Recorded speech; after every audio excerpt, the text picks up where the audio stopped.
That's right, chomp down that mushroom, wash it down with some maple syrup, grab a superstar, cause it's time for That Game Rules, a podcast from the playground where every episode is an adventure back in time, mixing video game talk with old movies, retro toy commercials, and cartoons from back in the day.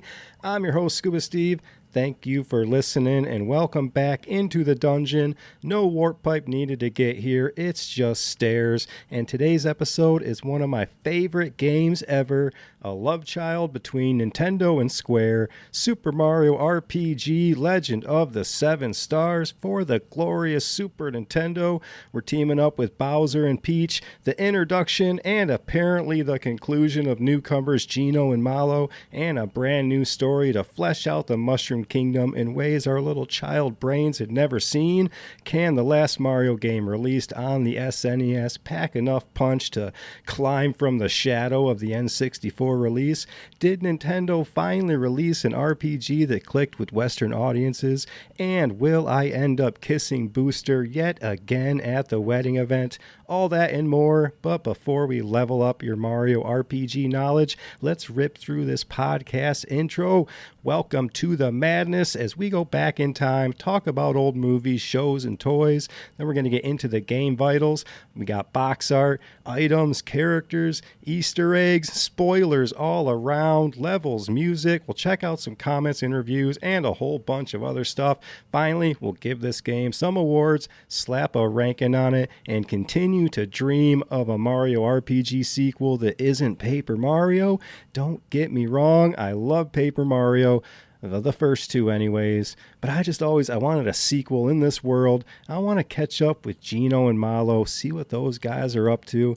If you want to catch up with me, email the show at thatgamerules@gmail.com. Let me know what Mario RPG means to you.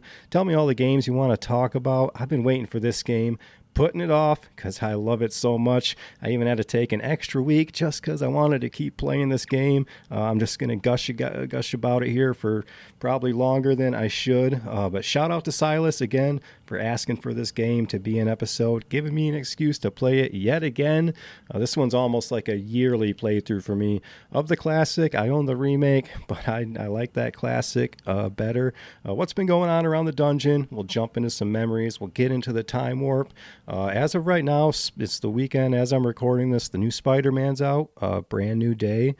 And it's like the first one I haven't got like advanced tickets to. And I've been busy, so I didn't want to tie myself down with like a movie during the summer because sometimes, but I'm just wondering if I'm burned out on superhero movies. I did get Doomsday tickets, I guess, and that's months away in December. But it's like I was trying to stay spoiler free, and I end up watching the Doomsday trailer anyway, and there's just so much going on, and even I'm not even caught up on half of the shows and some of the movies from the later phases of the MCU there. So I'm wondering what superhero movies are doing for me. Hopefully less is more when it comes to those. As far as the rest of the kids, I got a funny text from my kid that is only funny. Okay, well, the text was from my 23-year-old kid, and the text says, got my first OWI, and that is operating while intoxicated, I believe. And my text back was, awesome, was it fun? And his text back was, yeah, and it was the third one, so it was a felony. And out of context, that doesn't sound like a fun text to be getting from your 23-year-old kid. The only way that makes sense is if your kid is a cop like mine is. So my kid is a sheriff's deputy and he's still fresh to all that. So everything's new. So he's always got a story. He's always got something new and exciting. He's been waiting. He's really passionate about getting drunk drivers off the road. Me as well. I don't appreciate any of that. So he's out to get those. He's excited to get the people who are drunk driving out there. And then my daughter just today, my 21-year-old, has announced that she's moving out in a month, that her and her boyfriend they've been trying to buy her boyfriend's dad's place. So it looks like that may be going through, and it may be getting some kids out of the nest. I've told her I'll believe it when she's taking bags out of the house, but we'll see. Other than that, what else? My 15-year-old just started playing Fortnite, And I don't know what that means for me. Have I lost a child? Am I doomed to buy V-Bucks for the rest of my life now? Fortnite's huge. I don't play it, but I'm never big on multiplayer, those kind of games. I have too much anxiety on any of those. I like a good Mario Party, Mario Golf, these kind of things, but the running around stuff, the Call of Duties, all those kind of things, it's not really for me. I need a new family game to play, like another Mario Party, something new. We haven't couch co-opted with the family in a long time. And then real quick, Spirit Halloweens are starting to open up. It's August 1st as I'm recording this, and we're nuts. So we're going to try and start hunting down some Spirit Halloweens in the middle of the summer here. Let's talk gaming memories. 1996. I'm 12 years old, and I had no time or care for RPGs in my gaming lineup. It's like I didn't connect with the turn-based fighting, the leveling up, hit points, the magic points. Probably boils down for me as a kid to too much math and too much micromanagement, which is a game in itself that I grew to love. But back then, I wanted action. Up until then, it was games like, as far as RPGs for me, Zelda 1 and 2, Link to the Past, Secret of Evermore, even Wonder Boy and Monster World on the Genesis. And all those lean towards more of an action aspect to it. Then came a fateful Friday night, wandering the Blockbuster aisle, that box art shining like the Ark of the Covenant, maybe with a little less face melting, and it just called to this young gamer. And like a lot of kids, this was my first real RPG, if you want to call it that. But from there, it was off to the Yoshi races. We're talking Earthbound, Secret of Mana, Chrono Trigger, all the Final Fantasies I could get my hands on. My buddy AJ, if you're listening to this, don't laugh at me. I mean, he was like day one, all the RPGs on the PlayStation. He was like a big boy when we were hanging out. I remember going to his house, early on, and all these RPGs he was playing I never heard of. We had my first run on Final Fantasy VII was with my buddy AJ. That's a story for another time. But speaking of another time, we're going to head there right now, back to 1996 in the best way possible with a trip from Doc Brown himself. Let's go. Have enough road to get up to 88. Roads? Where we're going, we don't need roads.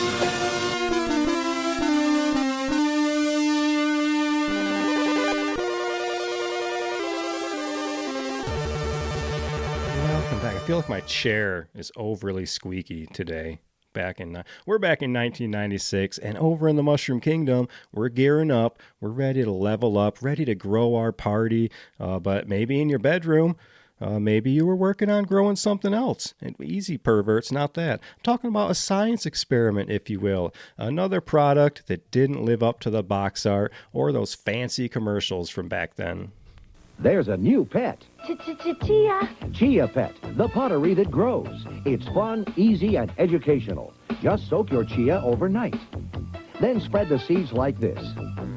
Keep it watered and watch it grow. Chia. And before you know it, your chia pets and trees will be green and beautiful for everyone to enjoy. Yeah, okay. Well, definitely not a product for today's generation of instant gratification. Like, even as a kid myself, I had no patience for the Chia Pet. Plus, I can never get that full lush. My Chia Pets, they look like they survived like a nuclear winter. Or they look like they had some sort of disease. Chia Pets themselves, created back in 1977. It's an American pop culture novelty, has deep roots in Mexico and ancient Aztec society. Those seeds used, the Salvia hispanica, were a staple crop for the Aztecs, prized for their nutritional and medicinal purposes. And then the product took off in 1982 with the introduction of their animal lineup featuring the iconic Chia Ram. But from there, they got silly. So check out some of these Chia Pet lineups. You had Looney Tunes, Simpsons, Family Guy, you had Pee Wee Herman, there's a poop emoji, there's Minions, there's a Bob Ross, SpongeBob, Smurfs, Ninja Turtles, all the way to horror. You got Ghostface, Megan, Pennywise the Dancing Clown, but the rarest pieces, because everything out there's got a rare random collectible somewhere, it's going to be the original 77 bull and 82 dog. And those are only valued up to about $100, I guess. But that's enough plant talk. We're going to head to the theater, maybe grab your Chia Pet to snack on like those Aztecs said. It's nutritional. Let's all go to the lobby. Let's all go to the lobby. Let's all go to the lobby to get ourselves a treat. It's 1996. How's everyone doing? It's been 3 years now since the live action Mario movie. Is everyone doing okay? We all needed therapy after that one, but it was an insane year for movies. Yet Independence Day, Twister, Mission Impossible, Space Jam, Matilda, Scream, The Rock, not the muscly guy. We're talking about the Nick Cage movie. But let's look at the state of movie theaters themselves back in 1996. First, you had to use your Carmen Sandiego skills to figure out that movie time, hunt it down in the newspaper, make those phone calls, and wait on the phone to hear time after time, write it down with a pencil, but then get your ass in line for tickets back then and pray. The biggest one, all the Star Wars releases. I remember waiting in lines for those because it wasn't no pre-buying your seats. You were getting in line. You're hoping, number one, that you're even sitting with your group and the people you bought tickets for. You're hoping you're not getting that crazy front row seat where you're craning your neck back. I remember watching Dumb and Dumber in the theater. Me and my buddy, we had the dreaded front row seats there. But back then, there wasn't even stadium seatings in these theaters. That was a fairly new thing. You were still on flat ground. Might as well have been a high school gym watching a freaking a musical or something up there. You're just flat. You're staring at the back of people's heads, especially if you're a kid. That was terrible. But at least the lobbies, they were popping off. That's where I got most of my arcade action, was movie theater lobbies. Hell, even my local theater, the one with that 2 theaters, they even rented videos at one point. It was a video store. It was an arcade. They had the neon lights. You had the arcade carpet. They'd go along with even the fanciest Trapper Keeper art out there. And those 90s cinemas, they're just a slice of American pop culture. But let's get back to the 90s living rooms. They were much different.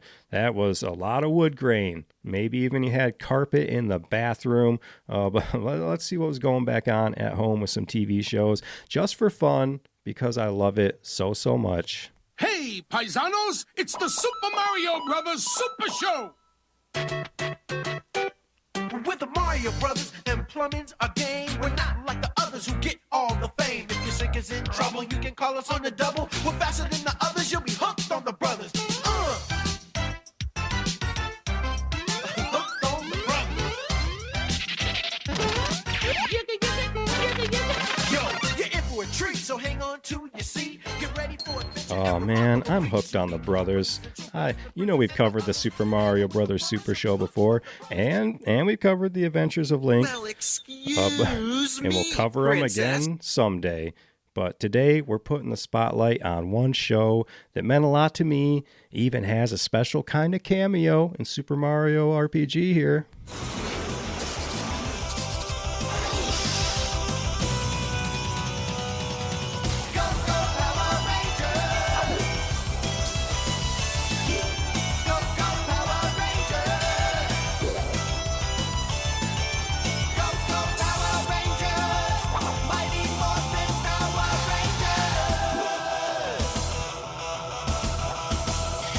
I can't stop the song.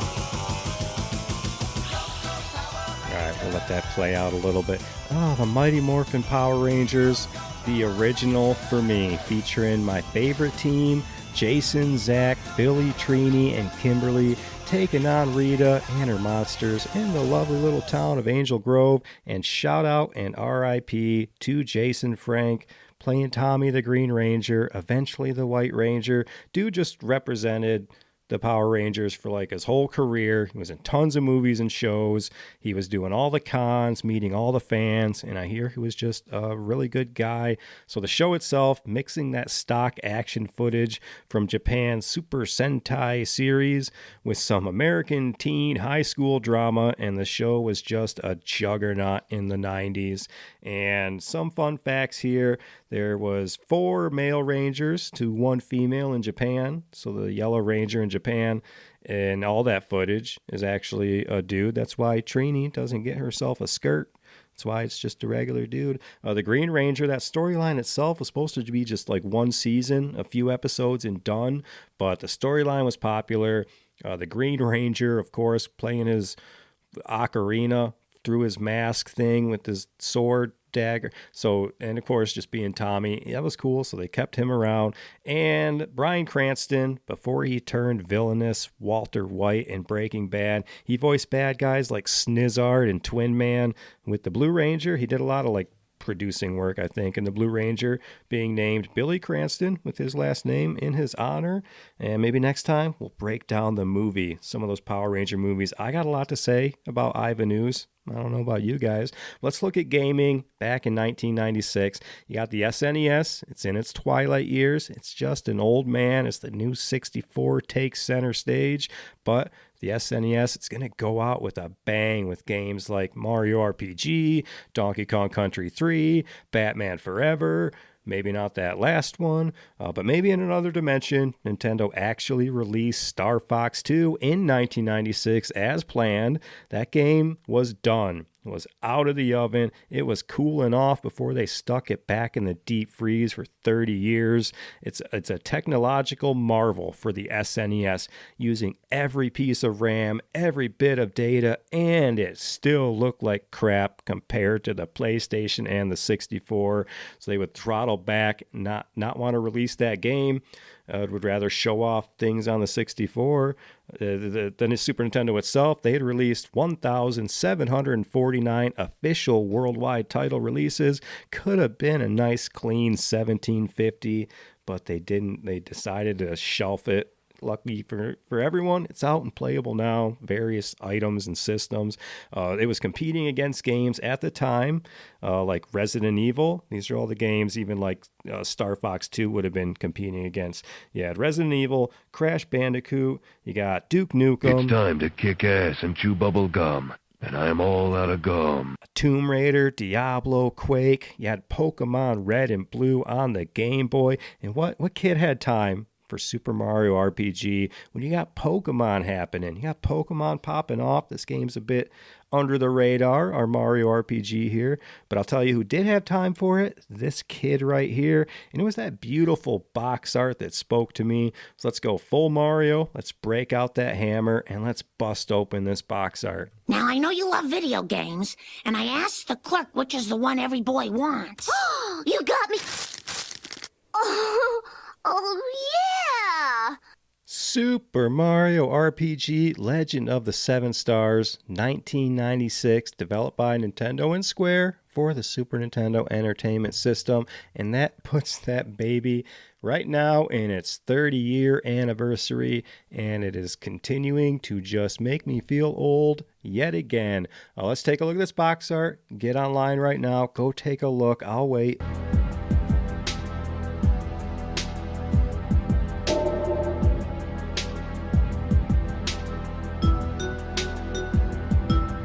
I'm back. This box art is fire. So we've got, it's pure CG glory. You've got, it's like the Donkey Kong Country games. And just like the Donkey Kong Country games, it represents what you're going to play in the actual game, minus your pixels in your screen and your tube TV kind of fuzz there. I think I like the fuzz, the glow it adds to it for me. You're going to throw in a little Toy Story vibe here. That movie was fresh out as well. And this cover, it's going to catch your attention, cruising that old Blockbuster aisle. It even has RPG right there in the title, so you know what you're getting, even though I didn't know what it stood for back then. Role-playing game. If you don't know, if you're someone like my sister who might be listening and has no idea about this stuff I talk about, but she supports me. Thanks, Kelly. The popularity of RPGs, it really depended on what side of the earth you were on. So let's talk a brief history of RPGs in the late 90s, the 1990s. The 1900s, way back then, was the golden era of RPGs, marked by that stark contrast between your Japanese, your JRPGs, and your Western RPGs, your WRPGs. There's letters, there's just lots of letters everywhere when it comes to talking about RPGs. But as far as Japan versus North America, with us here in the States and Canada, and you guys down there in Mexico. But as far as me being like, never just knowing the difference between RPGs, we'll get into it now. Even back then, I was just like an old man about it. Am I so out of touch? No.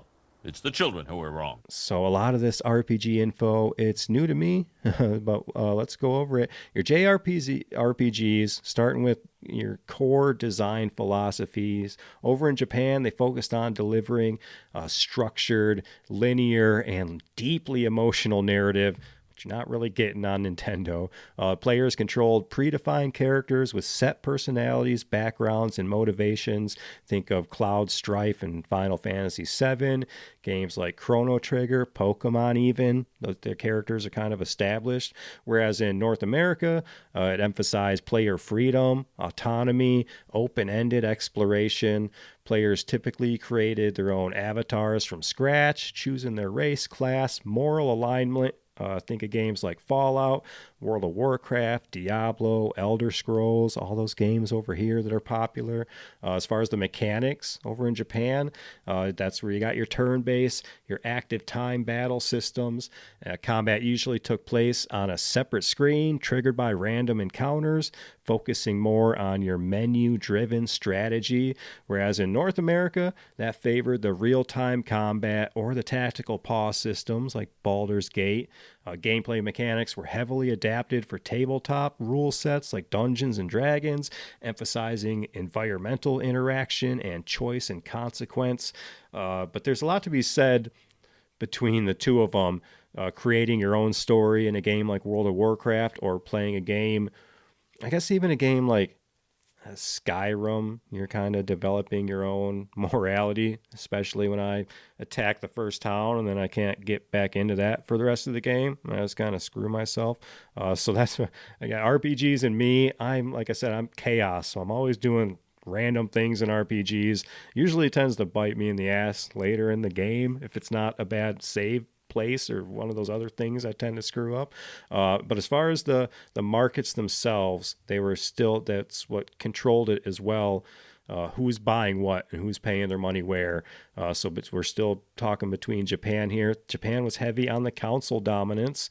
Japanese developers built games primarily for your home consoles, and they had the Super Famicom over there. They had the PlayStation. The hardware dictated a focus on like cinematic pre-rendered backgrounds. It had the CD audio soundtracks, whereas in North America, those Western RPGs thrived on personal computers, which I also never really had. Your MS-DOS, your Windows, your Mac. It allowed for the user interfaces to get crazy. You had all sorts of inventory management, and the keyboard mouse controls. A lot of people to this day still favor those in games, and the 3D graphics were popping on the computers back then. You weren't playing, it's still to this day, you're not playing games like Warcraft on consoles. Mainly for mouse and keyboard, in my opinion. Diablo's all right. It seems to be on consoles and stuff. And then finally, more differences in Japan. Heavy on the anime influence, of course. Character designs, they were bright, they were anime inspired because they had so much going on over there to pull from. The themes often leaned into teenage protagonists saving the world from godlike entities and then blending fantasy with sci-fi. Squaresoft and Enix dominated the market. They had massive franchises, of course. Final Fantasy, Dragon Quest, I haven't mentioned that. Dragon Tales. And they got Chrono Trigger, but then in North America, it was the gritty realism. Art styles lean toward your dark, gritty, your Resident Evil, your high fantasy, your post-apocalyptic realism. Themes were often mature, political, morally ambiguous. They avoided the clear-cut good versus evil tropes. You had companies like Interplay, BioWare, Blizzard. They all led the PC renaissance with those titles like Fallout, Baldur's Gate I've mentioned, Diablo I've mentioned. So if there's one thing I've noticed when it comes to the story kind of differences here, you do. In like North America, we tend to have a big question mark over who the bad guy is, or at least they want that. They want us to connect with the bad guy, blur those lines, whereas in Japan, these stories, it is very clear cut, especially in anime. It's a very obvious villain. They're always wearing a cloak of some sort. They're always cackling like an insane person, and that's usually a pretty good indicator that somebody is evil. So as far as the development, a lot of people know that this is a game by Nintendo and Square, and by now, Mario, he's done it all. He's the plumber. He's got his platformers, but he's got the puzzle games, racing games, sports games. He's a dinosaur wrangler. He's the referee in Punch-Out. He was in bad educational crap like Mario is missing, or good educational crap like Mario Paint. He's done it all, but there's still genres left to conquer. Super Mario RPG came out of Mario creator Shigeru Miyamoto's desire to make an RPG using Mario, as well as Square's desire to develop an RPG that could do better outside of Japan than their previous games. They were struggling to get something to click over here. That's why we didn't get half of their Final Fantasies. We get a lot of like the dumbed down games. There's still to this day a lot of differences between what they might think is going to sell or not. Development for this, it began in 1994 after that meeting between Nintendo and Square. The first phase was spent deciding on the basic system. And they went with the isometric view here that was chosen to help bring the world to life. The game was originally conceived with weapons in mind, but as meetings with Miyamoto progressed, the development team realized that they did not fit with the Mario franchise and left them out. We'll talk about that a little later, what weapons Mario might have had. And the exception was the hammer, which Miyamoto insisted on keeping those roots kind of in Mario's old Donkey Kong days, right? So one of the main concerns of the development team was that they did not want to make a normal RPG that simply substituted in Mario characters. So to help the game fit with the Mario series, it was made to be more action and movement focused compared to Square's other RPGs. So this is why this game's using all these things. You're jumping, you're dashing, you're doing all these Mario moves, you're still collecting coins. They added all these things, these action elements, and that's not even the battle system when we start talking about timed hits and things like this, to keep you more engaged with the game.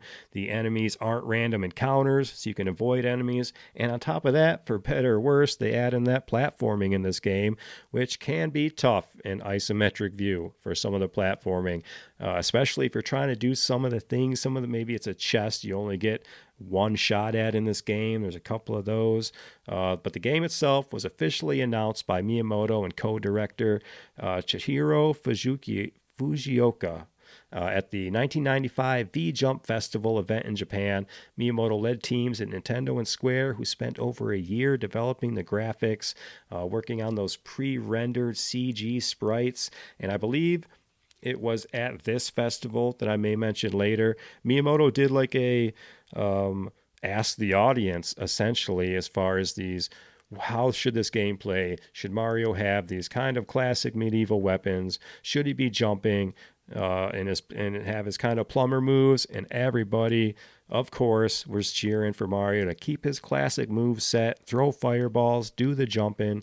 So with guidance from Miyamoto, Square developed the game, combining role-playing aspects of previous Square games like Final Fantasy VI. Good thing, though, there's no Kefka in this game. With the platforming elements of Mario games, and Square's Final Fantasy series was the model for battle sequences, while the tradition of Mario games demanded a lot of action, but they're going to mix it up perfect. Mario's ability to jog in 8 directions and jump up or down in a 3/4 perspective gave him a comparatively large range of motion when you're not playing with a joystick in isometric view. At 70% completion, the mix of adventure and action gameplay elements placed it in a category closer to something like The Legend of Zelda, Link to the Past. Well, excuse me, princess. Yeah, because they were almost going to go like top-down, straight, kind of like Zelda was before they went with the isometric view. Hey, listen. Mario was originally drawn up by Square in old RPG fashion. He was riding a horse. He was wielding a sword. But like I said, it didn't sit right. So after that fan input, they decided to stick with that familiar moveset. And thankfully, Miyamoto laid that hammer down. Because Mario, he's worthy to wield that hammer. He's right up there with Thor, Captain. He's Vision. Probably other people who have wielded Mjolnir, if anyone's getting my references. Super Mario RPG Legend of the Seven Stars is one of only of a few Super Nintendo games released outside Japan to use the Nintendo SA1 chip. And remember, we're at the end of the Super Nintendo's life here. I always thought that the FX chip was like top tier SNES, the stuff they did with like Star Fox. But no, there's this Nintendo SA1 chip. Compared with standard SNES games, the additional microprocessor allows higher clock speeds, faster access to RAM, greater memory mapping capabilities, data storage and compression, and new direct memory access modes such as bitmap to bitplane transfer. All a bunch of words I don't understand, but I understand the technology when I see it, when they like zoom in on sprites and do these kind of different stretching and these kind of things that they weren't really able to do before. But if you're wondering what the other games are besides Super Mario RPG, it's not a really huge lineup. You had Super Mario RPG using this chip. You had Kirby Superstar, Kirby's Dream Land, PGA European Tour, PGA Tour 96, and then out of left field, Power Rangers Zeo Battle Racers.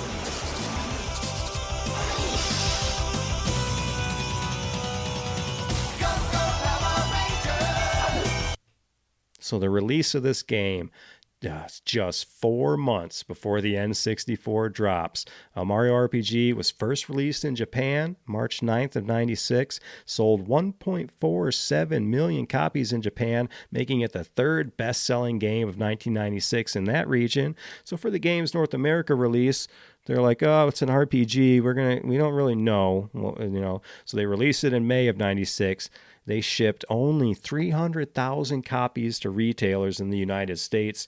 And of course, the game's North American sales surpassed Nintendo's expectations with an estimated sell-through of more than 200,000 of those units within a month on the shelves.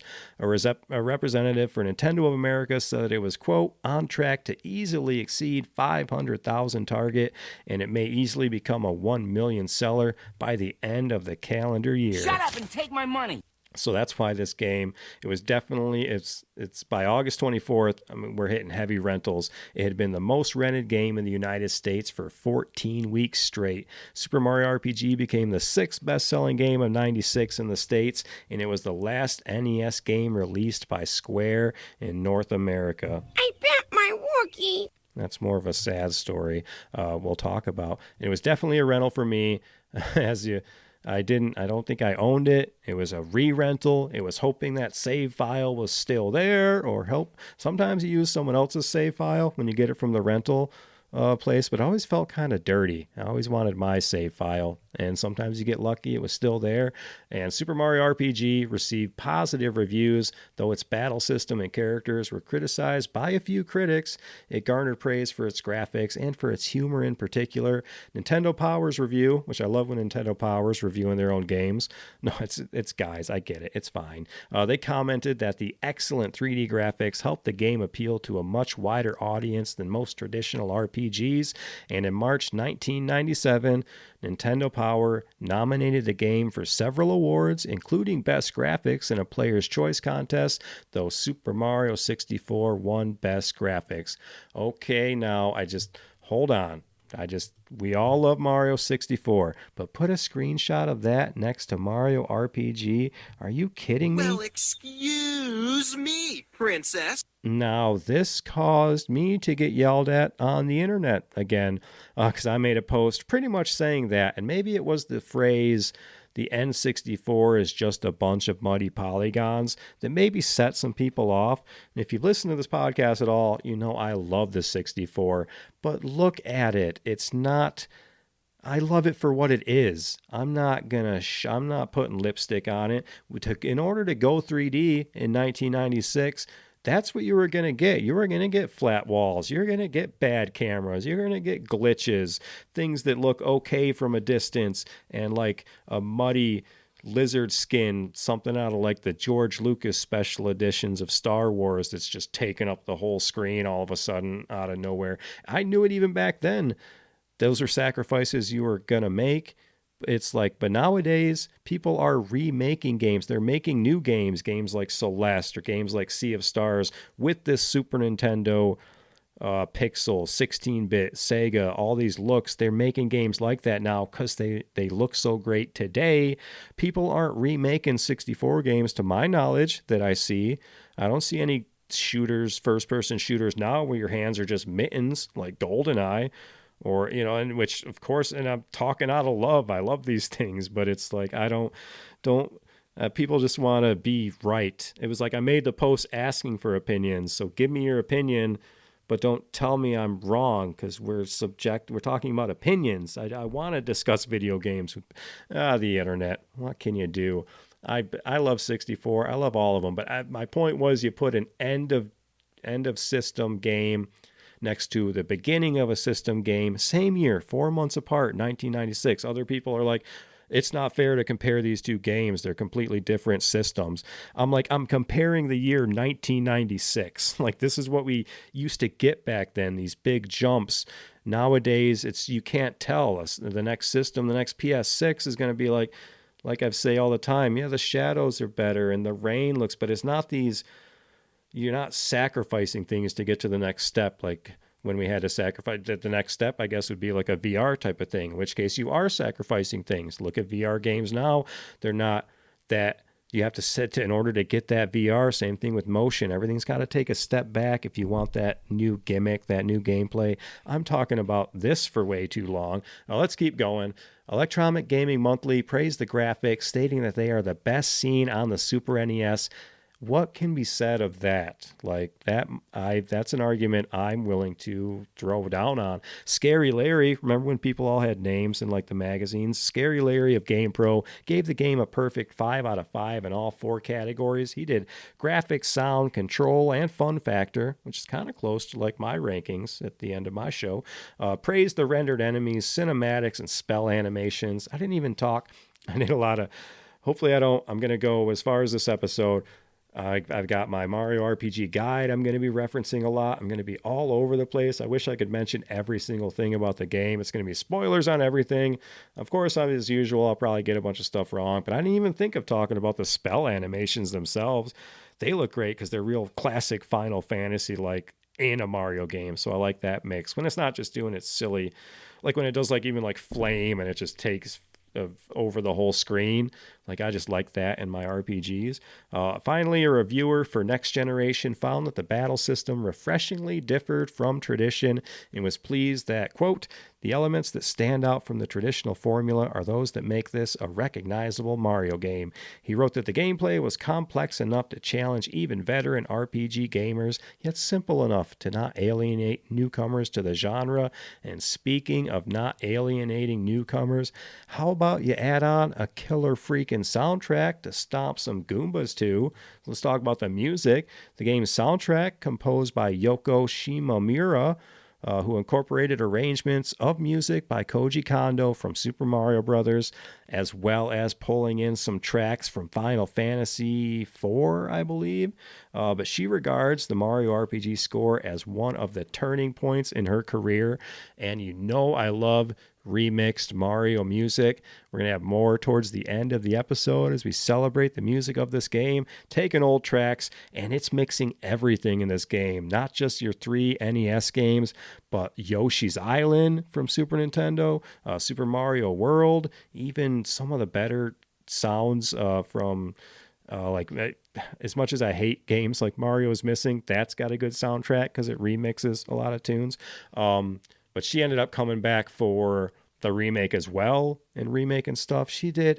Maybe I have it later in the episode. She has a hell of a career doing a lot of stuff. She might have even done some Castlevania stuff. Sorry if I'm wrong there. But anyway, we're going to listen to some more music. We're going to listen to that battle theme. I think this is the boss one. I'll let this one get stuck in your head. And then we're going to talk a lot of Mario RPG game chat. Let's go.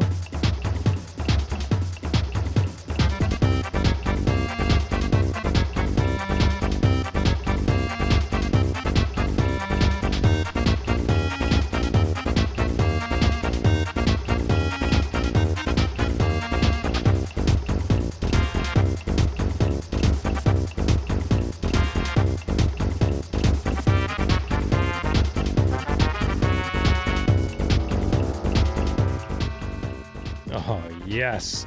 Get that battle music stuck in your head. The regular music gets a little repetitive. Speaking of the music, my wife, whom I love, her birthday's, I think, right now. I'm recording this late. This is a late night recording. I'm usually a morning recording, but I got stuff to do, so it just hit past midnight, so it's literally my wife's birthday right now. We're gonna go do stuff tomorrow. But she said as I was playing this game, she was like, "Are you doing an episode on this?" And I'm like, "Yeah." And she's like, "Tell everyone I think the music sucks." And to her credit, it was when I was at the Tadpole Pond, and it's just, I don't think I have that track. And it's just kind of the whistle repeating until the track actually kicks in. It is just an annoying whistle that keeps repeating until you make it through the dialogue. So fine, wife, you can have that one. But the music's great. Let's talk game chat after I take a drink of soda here. Let's talk some characters, and if any of my dialogue seems cringy, you can blame it on these glorious 90s walkthroughs. So let's talk characters, talk about a motley crew. Mario's great, and of course Princess Toadstool lends a touch of class to the adventure, but an overweight tadpole, a walking doll, the king of the Koopas, it will take a firm hand to mold this ragtag band into a lean, mean fighting machine, starting out with the main man, the plumber himself, Super Mario. Hey, paisanos, it's the Super Mario Brothers Super Show! You got Mario. When an oversized piece of cutlery slices into Bowser's Keep, it's up to the world's pluckiest plumber to throw a monkey wrench into the proceedings. Mario always leads the charge in the battle, but he won't accomplish his mission without some gallant sidekicks. Mario, he's rocking for his special moves. We've got the jump to the super jump to the ultra jump. He's got the fire orb, the super flame, and the ultra flame. Next up on our list, the marshmallow man, the tadpole from another mother. We're talking about Mallow himself. You're killing me, Smalls. And though wet behind the ears, this would-be frog brings a perky presence to Mario's party. Although his appearance wouldn't scare a flea, many opponents feel weather-beaten after undergoing one of Mallow's meteorological attacks. Now if he could only find his real parents. Mallow, he's going to be your magic man, although he's not going to be in this party for too long once we pick up some of our other characters. But he's rocking the Thunderbolt, the HP Rain, the Shocker, the Snowy, so he's got your ice attack. He's got Star Rain, and he's got Psychopath, which gives you some funny enemy dialogue if you read these people's minds. Also, and just kind of an interesting name for such a cute little cloud guy to have a Psychopath move. But next up, we got Geno. It's time to kick ass and chew bubble gum, and I'm all out of gum. He's our freaking beast. After taking a quick glance at all the troublemakers patrolling Mario's world, this stranger from a strange place decides to lay low until he can get some help. Using his supernatural powers, he transforms himself into the humblest of household items, a doll. But baddies know that fighting Geno isn't child's play. We got this man from the stars, and he's got lots of special magic power. He's got the Geno Beam, the Geno Whirl. We're rocking the Geno Blast, the Geno Flash, and the Geno Boost. All very heavy on the Geno, leading the title of all of his special moves there. The Geno Boost in particular, hopefully we'll talk about. That's one I use a lot. Again, I won't just go through everything. Not a walkthrough here, but just a just to throw all these things out here and get them wrapping around your noodle again, and just remembering the greatness of this game. Moving on to our next character in our group here, Bowser. You son of a bitch. Oh, is he just not the best character in this game? One for all and all for one, maybe the motto of most members in Mario's party, but Bowser prefers to mutter, and I'll take care of myself. This cruising bruiser normally sticks his neck out for nobody, but signs on with his longtime nemesis after his cowardly Confederates head for the hills. If he spent less time nursing his tough guy reputation and more time fighting, things would go much smoother, but then he wouldn't be Bowser, would he? And Bowser's got some moves. I mean, we're usually using our muscles when it comes to Bowser, but he does have Terrorize, Poison Gas, and Bowser Crush, as far as a couple of fun animations on those moves anyway. Finally, the last member of our party here is the princess, Princess Toadstool, Princess Peach, whatever you want to call her. She's royalty. Well, excuse me, princess. You won't be able to finish this game without taking the princess into battle, especially against major enemies. Her attacks wreak the least amount of damage of any hero, but her healing powers are unparalleled. Protect her with armor and accessories that max out her defensive capabilities, maybe even a lazy shell down the road. She's got therapy, group hug, comeback, sleepy time, mute, psych bomb. Toadstool's got tons of magic in her arsenal. So let's talk about the real stars of the show, though. Besides Bowser, it's the NPCs, it's the enemies, it's probably Booster, among other characters, but it's the interactions between all these characters, bringing the world to life. All the dialogue, I can't help in RPGs, since why I take forever is talking to every single person in every single town, but it's even fun just seeing the progression. And in this game, the characters, a lot of times, again, even here, the good versus evil thing, they're not clear cut. So a lot of these people that you fight at the beginning of the game become friends later on, or they're helping you out, or at least they're side stories you can kind of watch and enjoy as well. And it's what I really like about Paper Mario as well, even though it's not Mario RPG, and there's things I dislike, like the single partner system, too much in the badges maybe. But it's all the interactions in the world, and the fact that you're playing with Goombas, talking to Koopas, and you do it in Mario RPG too. Talking to all these enemies that you've just stomped on your entire life. Now you're having all these interactions with them, and they have these towns, and they have kids, and they have jobs, and all this stuff, and it's hilarious seeing them all interact. So they're the real stars. It's the story, it's the dialogue, seeing the lives of enemies you've been mercifully just murdering for years now. So research for this game. It's got the manual, but it's got tons of gaming magazines. It's got Love and Nintendo Power. It's got the walkthrough guides everywhere, which you really needed if you were going to get into all these hidden chests. And there's some secrets here that are like, if you weren't hearing them on the playground, you weren't just finding them. Like pre-internet, it was hard to, if you didn't have a guide, those were essentially the only ways, unless you just heard it on the playground, or maybe got lucky, like I said, and rented someone's game. They had all their finished progress. You were good to go there. Let's talk about the gameplay and controls before we start breaking this down world by world, and I just try to highlight everything that I like about this game.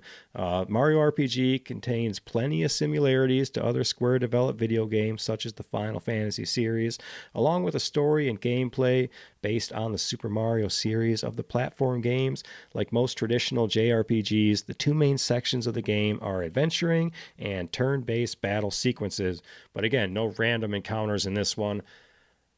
Sometimes I like random encounters because sometimes I like to be tortured in games, but other times it's nice to be able to jump away, or at least know that you're in an area where guys aren't going to give you a lot of XP and you can just avoid them. Hold on, I'm going to drink again here.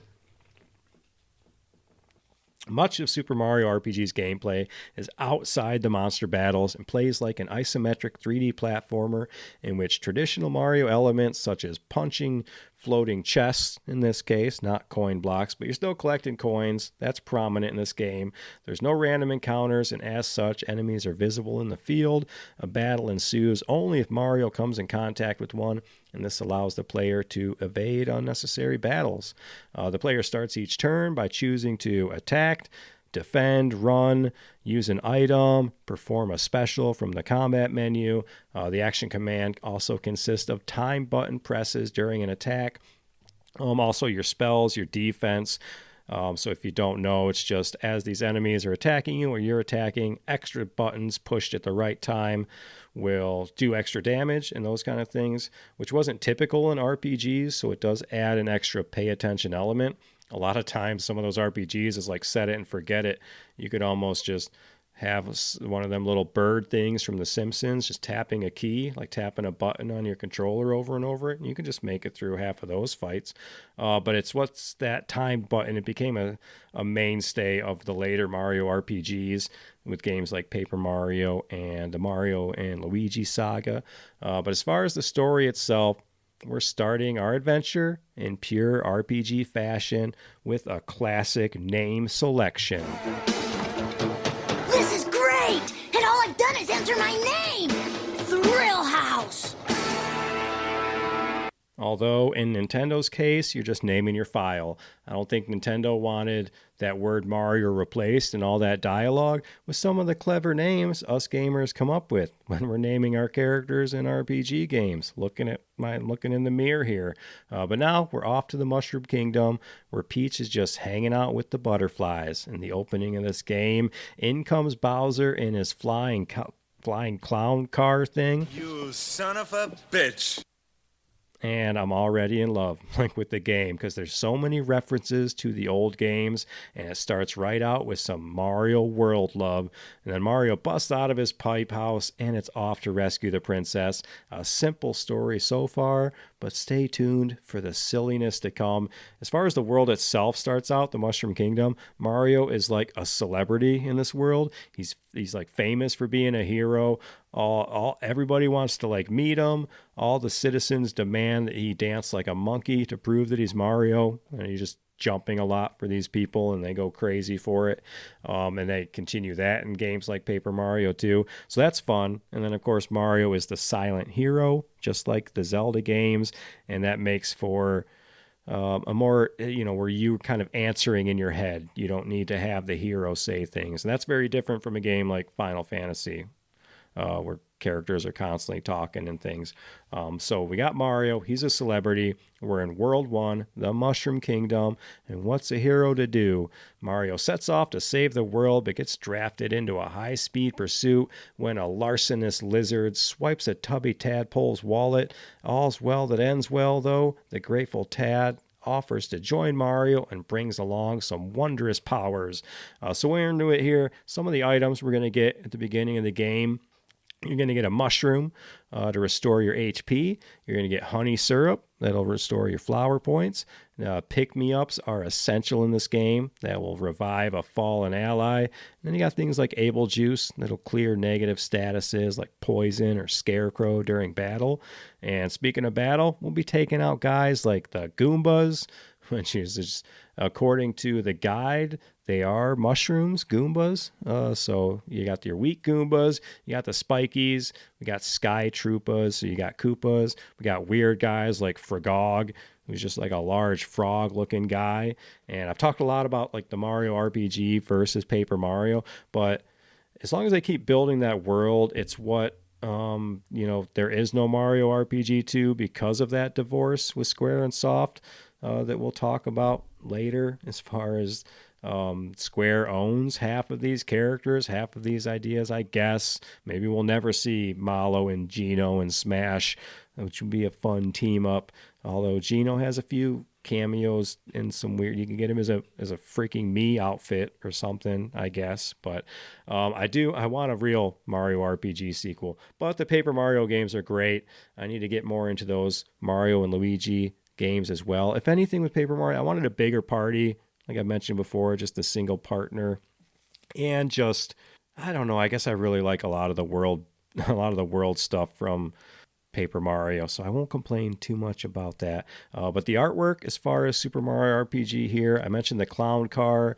They use like, you have the, what are the donut falling things from Super Mario 3? You've got like the red castle doors are from like Super Mario World. There's a lot of art from Yoshi's Island and music too, which is like one of my favorite Super Nintendo games.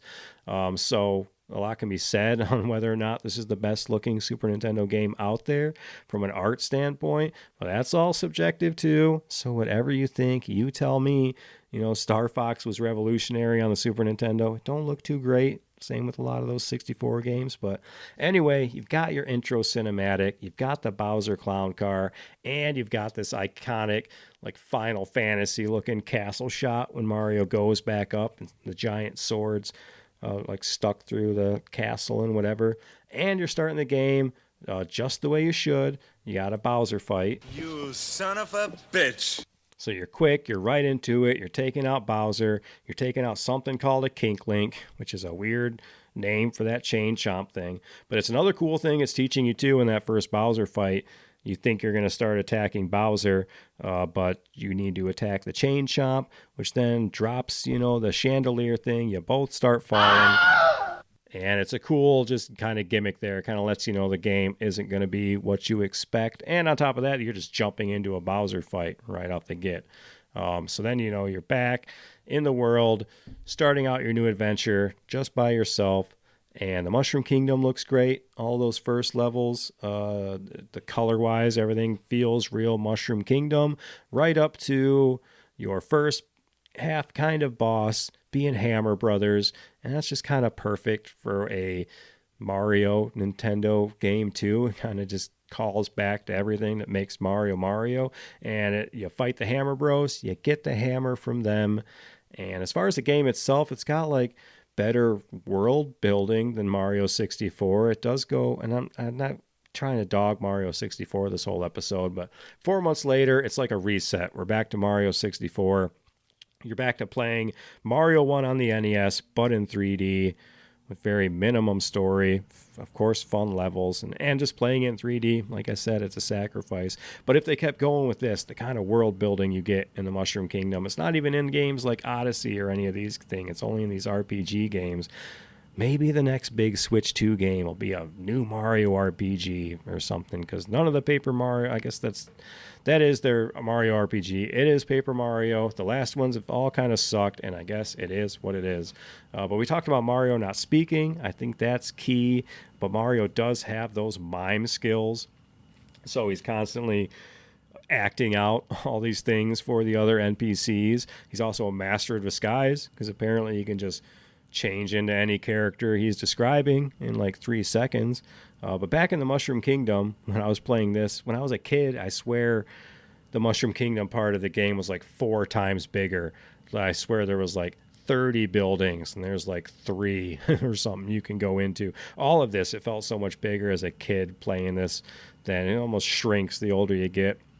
Or just kind of knowing where things are, too. But we're back in the Mushroom Kingdom. Malo's chasing down Croco, abandoned, causing trouble in town. Like Mario doesn't have enough to deal with.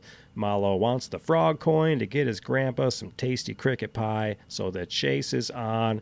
And this little tadpole, but not a tadpole, joins the team. And save your game constantly if this is going on. Don't screw yourself with a bad save where you've lost items, you can't go back to do these things. Like Resident Evil 2 comes to mind. I feel like I'm constantly in a save room and I'm screwed. There's zombies out there. I got no ammo, no way to even get to, and you open the door and you die, and you're just at the save point of death, which seems to happen to me a lot. So you take out Croco for the first time in this game, head back to the Mushroom Kingdom, and already things are crazy. The shysters are at it. You got shy guys everywhere. You get to talk to everyone in town now that they got problems they want you to solve. But it's a good time. You're going to head back into the castle, your first actual big fight of the game. And back then, it would take me out a little bit. There's lots of tricks to this game now, like most games, as an adult that you've played and mastered. you get through it. It's fun. It's comfort food. But if you're like me, there's these games out there you wish you could Men in Black yourself, just neuralize and just play these games again. And this is definitely one of them for me. Link to the Past is one of them for me. I wish I could just play again. It's why I'm excited for that Ocarina remake, which everybody else is too. Doesn't seem like if the 64 graphics were that great that you would be so excited for the remake. But that's what it is. I want this exact same game, Ocarina Time, whatever, a few quality of life things, maybe some added stuff, but just make that with better graphics. And maybe I still play the old one too, but I want some of that too. But then in this case, I prefer my Super Nintendo one over the remake. Besides, the remake of Mario RPG is super easier. I don't know. I like that pixel. I like something about that Super Nintendo. Where was I? We're fighting Mac. So that fight, he's got a lot of shy guys, and yeah, that one would beat me up a little bit when I was a kid. But again, now there's so many tricks, or it's just, it's kind of cake. But you're going to take out Mac, and you're going to get your first star piece. We are looking for, as we're learning our story here, the main thing being we're hunting down these star pieces. There's 7 of them. I think I got it all here. And to rebuild Star Road, we'll learn all of that stuff. But you got your first star piece, number 1, and we are off to World 2, which is called Ponds to Pipes. We got Frog Fuchsius, holds court in Tadpole Pond, but once you move away from his watery haunts, you'll find dangers aplenty lurking in the landscape. Deep in the shadowy glens of Forest Maze, you'll come across a mad archer with a bow and arrow for brains. And some of the items here, we got the mid mushroom, so that's just increasing. One of the big ones is the flower tabs. You're going to find flowers, flower tabs, flower boxes. It's going to increase your flower points, which is essentially your magic, your mana, your tech points. That's what this is here. You got the froggy drink. I think you got to buy that at Tadpole Pond. Your little private little quickie mart you've got there. You can get your cards from Toadofsky to get some VIP stuff over at the Froggy Pond there. You can get things like the Sleepy Bomb. That'll inflict the sleep status on all enemies. And those are special things you'll buy with your frog coins. Some of the guys you'll be facing off in this world, you got the Arachne, you got Shy Guys, of course, Snapdragon biting plants, and you got the Crooks, the fast coin stealing bandits. So as you're making your way through this game, there are some tricks like I've mentioned. There is a grinding leveling up kind of star trick thing. There's certain places you want to use it. You can use it kind of early in the game. It's here. It's a secret. It's a secret. Shut up. But you want your party. I think I wait to do this till you got like Bowser, Geno, and Mario. But there's a couple spots. You get this. You get your superstar, and you just run through enemies, and you get instant XP for killing them. And the thing about the game is if you die after that and restart from your save point, you keep your XP, but the star reappears. So depending on if you saved it in a good spot, you can just keep rinsing and repeating that and level up. It gets a little hard to then kill yourself because you keep leveling up around these guys who are a lot lower than you. But it's a trick. It's there. It doesn't, play it how you play it.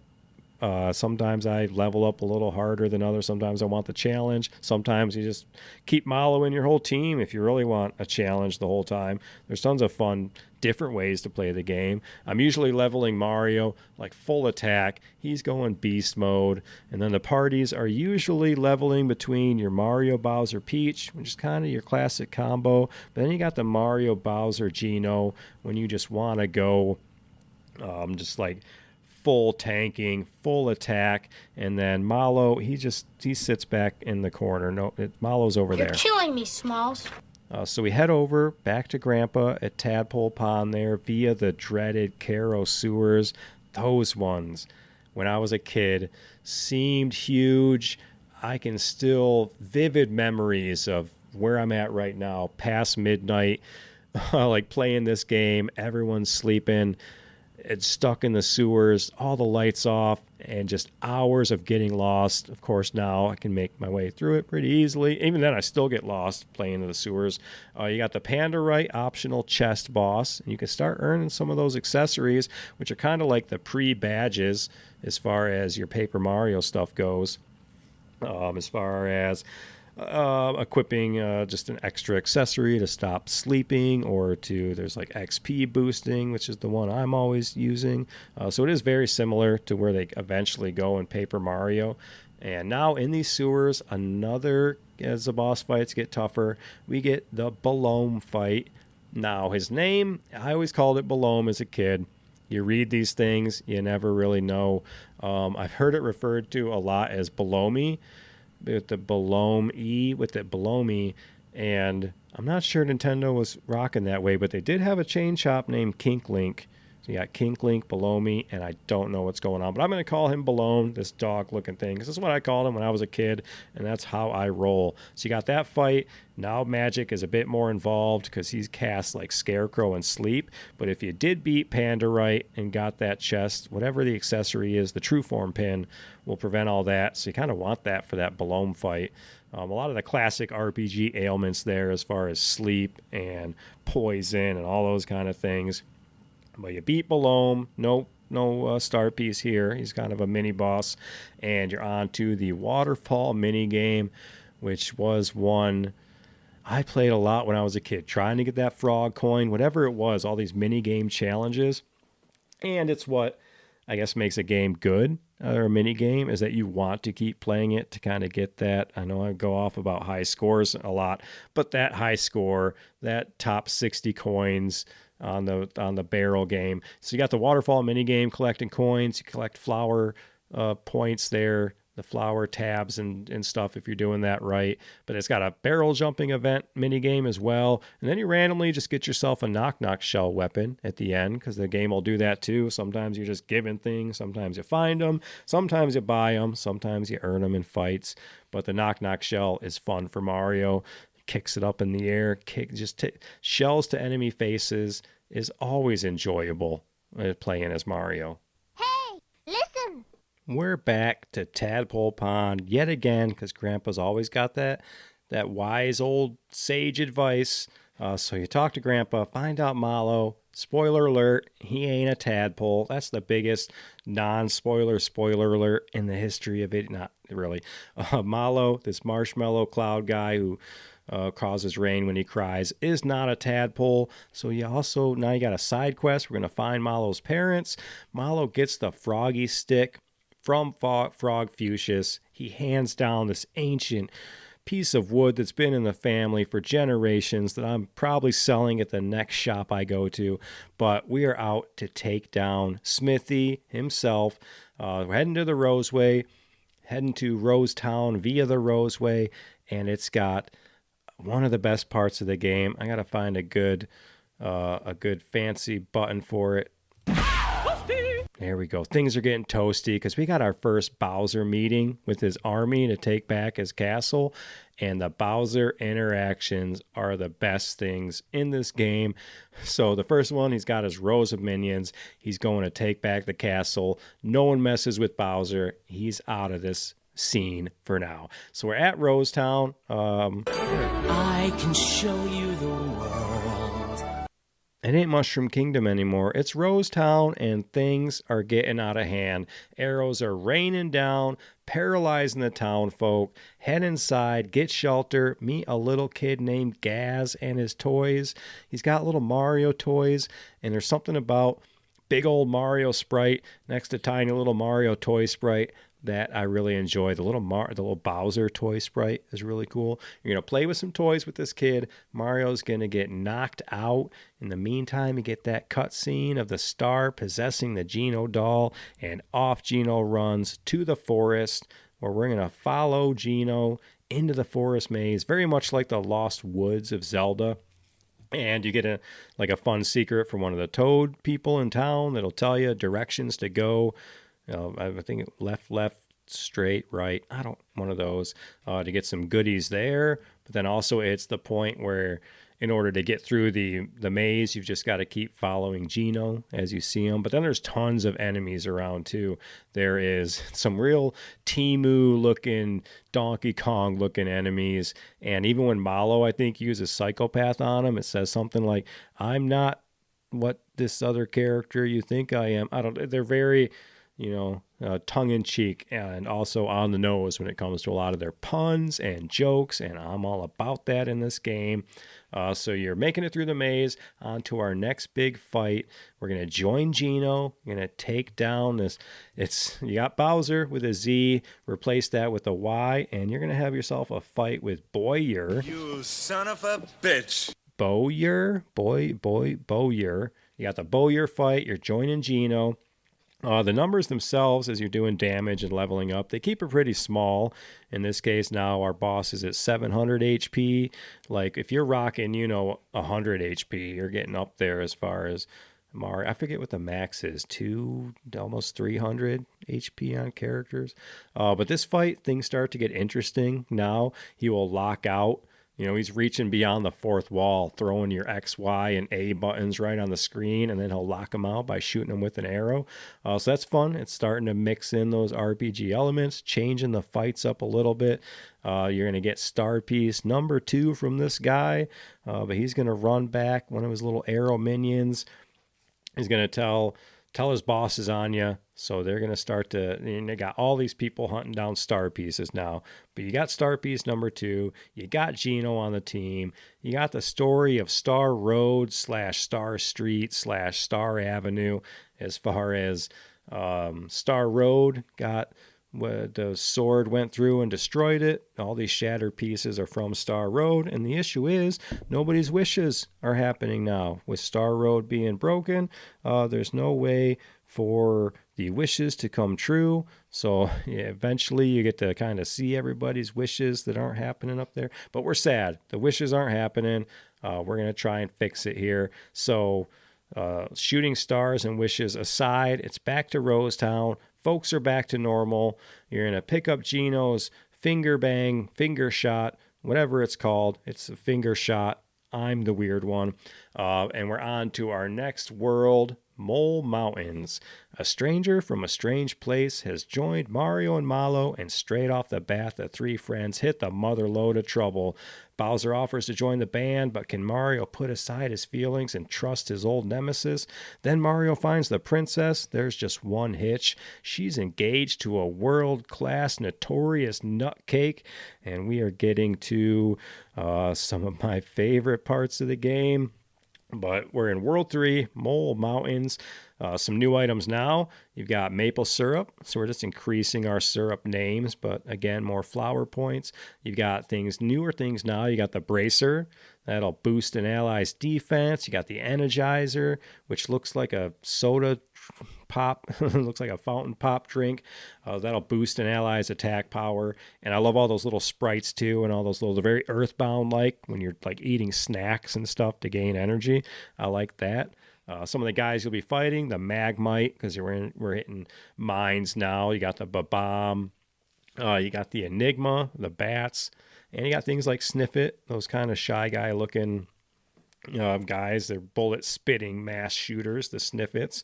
And as far as Mole Mountain, we're in Moleville here. Someone's in the kitchen cooking, but they ain't with Dinah because she's missing. Her and her little brother, which is Dinah and Mite, which together is Dynamite. And that's a pun. You're welcome. Now we know. And knowing is half the battle. Now you know. So you're going to be picking up items for these guys too, new weapons. Mario, you're going to get the punch glove. So Mario does punches. He does his shell as far as your normal attacks, and the hammer. And everyone does kind of different. You got Malo, who will either punch. He's either got a stick of some kind, or in this case, you can pick up the cymbals now, which is a fun random weapon. You just bang cymbals together. And now that we're in Mole Mountains, we get our second meeting with Bowser. You son of a bitch. And he's not doing so great. He's got like 6 minions left. And they're like, everybody's bailing. What do we do? He's like, I keep going. You shut up. And I'm not crying. Come this way. So it's your second Bowser meeting. You see he's not doing good, but he's off again out of this scene for now. You head into the mines, another area. It's like the exploring areas are fun. The pathways to get from town to town, these kind of smaller platforming areas are real fun. It's when you get into almost like dungeons where you had Kero sewers. Now you've got the mines here, which was another one I would get lost in. But you've got a Croco chase down number 2 now. He's also got, I think, some bandit buddies you can chase down for more flower points. He's up to 750 HP now. And these enemies and bosses, just like other RPGs, they do have some weaknesses, most of them. In this case, Croco is weak to things like fire, which Mario has. It doesn't come into play so much, these weaknesses, because everyone doesn't play so much into like environmental magic and those kind of things, but it's there. It kind of adds to it a little bit. Here is a good level area now that you have Geno in your party. You still got Malo, but there's a good area here to do that secret with the save your game, hit the invincible star, bang through some enemies to level up real quick and get you up some levels. You're going to need them maybe for this next boss, Punchinello. You're in the mines. He's a giant bomb. The last thing you want to be fighting in the mines is a giant bomb. He's got a move. It's like bombs away. And he himself, we're up to like 1200 HP now. And then the fight kind of ends with a giant bomb that explodes, throws you back into Dinah's parents' house, I think. But you do have star piece number 3 now. Oh no, so before you end up in the house, there's another. It's it's like it's exploring, then bosses, then fighting, and then it just throws in these mini games randomly, which are fun for a little break. Number 1, an action break. But number 2, to go back to, try to earn all those final things, try to 180% this game, whatever it is. There's never 100% with these old games. We're always doing crazy math. So you got the minecart, the POV madness, which is probably rocking that SA chip as far as scrolling you through this minecart. Kind of tricky to get the right time there. And then it switches to like a minecart 2D style, like a Donkey Kong Country. So you got one of those in the mix too. But then you fly back into Moleville. You've got star piece number 3.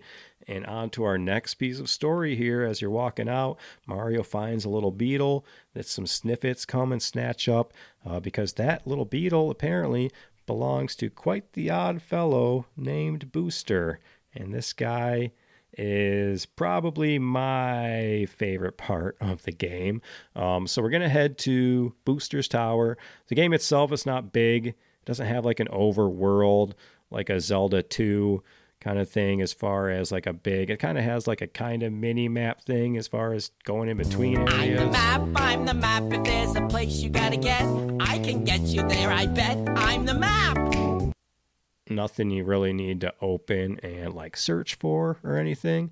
But Booster's Tower, I think you get there via Booster's Pass.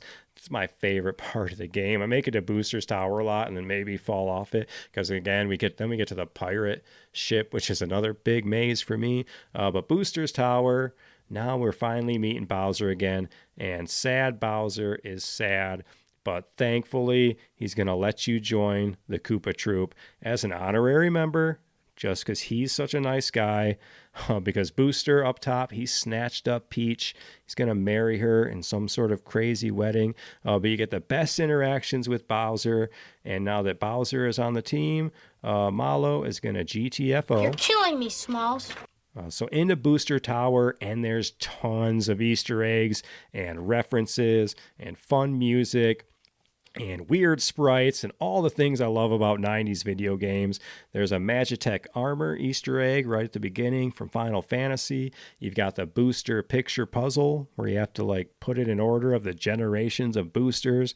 You got the 8-bit Mario secret. You got the toy box with more Easter eggs. We'll talk about all these later. You got the hiding game where you're hiding behind the curtains.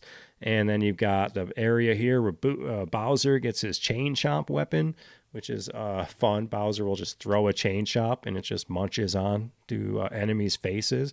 You got the Booster dialogue, which is just weird and crazy. And this is another bad guy, not a bad guy, because he is a bad guy, but he's also like doesn't know he's a bad guy because he's just playing with his trains and trying to rescue like this bride, soon to be bride. So he thinks you're trying to steal his bride. He just wants to play with his trains. We're going to make our way to a couple of bosses. You got Knife Guy and Great Guy. And these are bosses, like I mentioned earlier, that then become something later in the game. You know, there's going to be Great Guy's Casino. There's going to be like mini games with Knife Guy. But you take down that boss. We're out of Booster's Tower, right into another mini game where you're chasing down Booster. He's got Peach on his back, up Booster Hill for another mini game there. And we're off to our next world. We're talking about Mary Moore. We're talking about a 4-star hotel. Mario, he's whistling in the shower. There's just more fun little Easter eggs. But Mary Moore, all the towns between Rosetown, Roseville, Mary Moore, they're all not very big. They're all fairly small. It's your same item shop. You're going to swap out weapons. You're going to sell stuff. But each one, of course, has all these interactions. In this case, I like it because it's got the wedding chapel. And I like things that have, like, you find the back entrance to things. I don't know. It's weird. I like getting, like, the empty jar, going through the back of the bar and Link to the Past, like weird kind of things like that. So you're going to sneak into the back of the wedding chapel because some toads are trying to get married, but you got a princess to save. So you're going to head through the kitchen. You're going to have some fun interactions with the chefs down there. They're cooking a cake in the oven there. Well, it's on the table, but it's a fun looking cake. You're going to get then this time a little mini game before the fight, and this gives you a interesting cinematic cut scene as well. So it's they're running Peach up there and all her stuff's getting knocked away, and you have to find her, like whatever, like her crown and her shoes and these kind of things. And if you do it super fast, then you get to kiss. Then it shows a cutscene, and you either kiss Peach or you end up kissing Booster. You end up kissing, or Booster and Bowser end up kissing, or you end up kissing. But I usually get Booster and Bowser on each cheek. I think that's what it is for taking the longest. That's usually me. I'll get that Peach kiss someday. That's all right. One of my favorite bosses, Bunt and Raspberry. And now the game, again, is getting silly. And the wedding is getting a little crazy. And the cake's acting a little weird. So the boss is up to 800 HP. 600 HP for Raspberry. It's a 2-phase kind of fight here. You got the chef ads. You want to ignore those guys. You're essentially fighting a giant cake and Chef Tort and his buddy. I know other people say Torte. I can't help but say Chef Tort. It's what I called it when I was a kid. And it reminds me of restaurant slang. We used to call them torts when they were in the restaurant. So we got Bunt and Raspberry, the boss. Again, 2 phases. And right when this fight ends, it goes right into more kind of cinematic, lack of better terms, gameplay as Booster pops in, eats the cake, has no idea even what a cake is because it's just more silly dialogue. But now we get through this. Toadstool joins the party. You're back. She kind of escapes. They demand the princess stay at Mushroom Kingdom, but she ain't having it because she is no damsel in distress. So Peach is joining the group. She wants to take down Smithy with the rest of you, and she's great, of course, at healing. All her leveling up's going to go into special. It's going to all go into up in her magic, up in her healing for the group. If you want to use her, again, more towards, you want to level her up. There's also a couple of fights late as we go through it here. Some hacks, some kind of cheats there, maybe some programming they didn't do proper. But moving on, we've got Peach in the party. And now head back to Tadpole Pond once again, because Grandpa's always going to have the best advice for us there. He says to head to Star Hill, but first, we're going to make a pit stop. At some point, Pipe Vault opens up to you, and it's up to you when you want to go there. In this case, we'll head to Pipe Vault now, take a little shortcut over to Yoster Isle, and Pipe Vault's fun to go there. It's kind of challenging, but it's like your most 2D Mario platforming because it's isometric, but it's just like a single strip. So it's almost like if you took that 2D platforming and just turned it on its side, and you still just kind of have the one kind of area you can go. So it focuses more on jumping and some of those more Mario platforming aspects. But Yoster Island, got all the Yoshis on there, all different colors. I'm terrible at the Yoshi races. I could not get the beat of those buttons. Another vivid memory of anger in that song. I can hear it now in my head, and the beat, and I'm hitting it to the drums, and I couldn't even get past the demo part of it. So I remember that being very frustrating, probably just because I'm terrible. You got Boshi on the island. He's kind of a dick, but you can get you some Yoshi cookies. You can feed a fat baby Yoshi all them cookies to get some items. But that's just some side quest stuff. Well, I forget. I think you get... you'll come back there at some point to find some stuff for some other quests. I think there's stuff in the mailbox there too. Maybe you can catch up with Luigi and get some mail from him.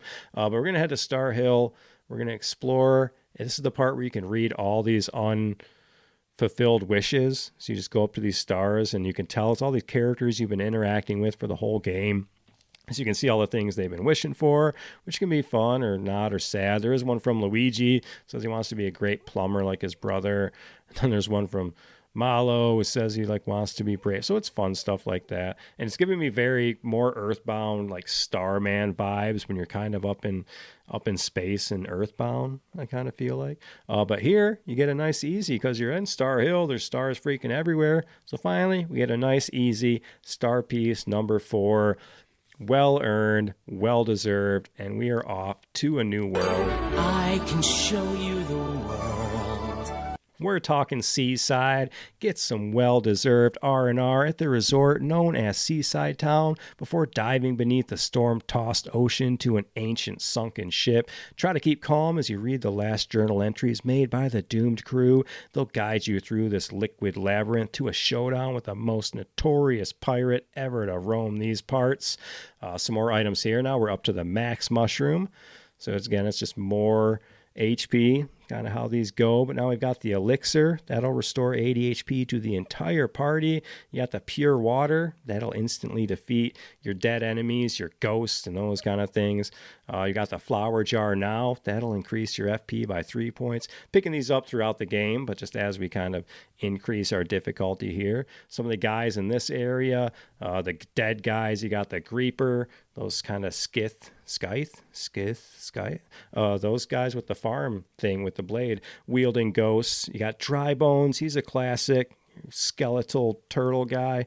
You got Strawhead, scarecrow looking things. And you got Banana Red. Now we got pirate sharks in the mix. Not as cool as street sharks. These are more boat sharks. But again, use Mallow's Psychopath to find some funny dialogue on these guys. But we head to Seaside and things are creepy. These people, something's going on. They're not getting hit with arrows, but they are acting weird. Hit up the shop here. You can buy things with frog coins. I think this is where you get the XP booster, which is an item I keep, trade it between your players and keep their XP boosting, keep their levels going up. But you hear rumors of a star piece that fell in the ocean on a sunken ship run by a man of the seas known as Jonathan Jones. So it's off to the sea caves, and this is, I think, the best star level hack up area here.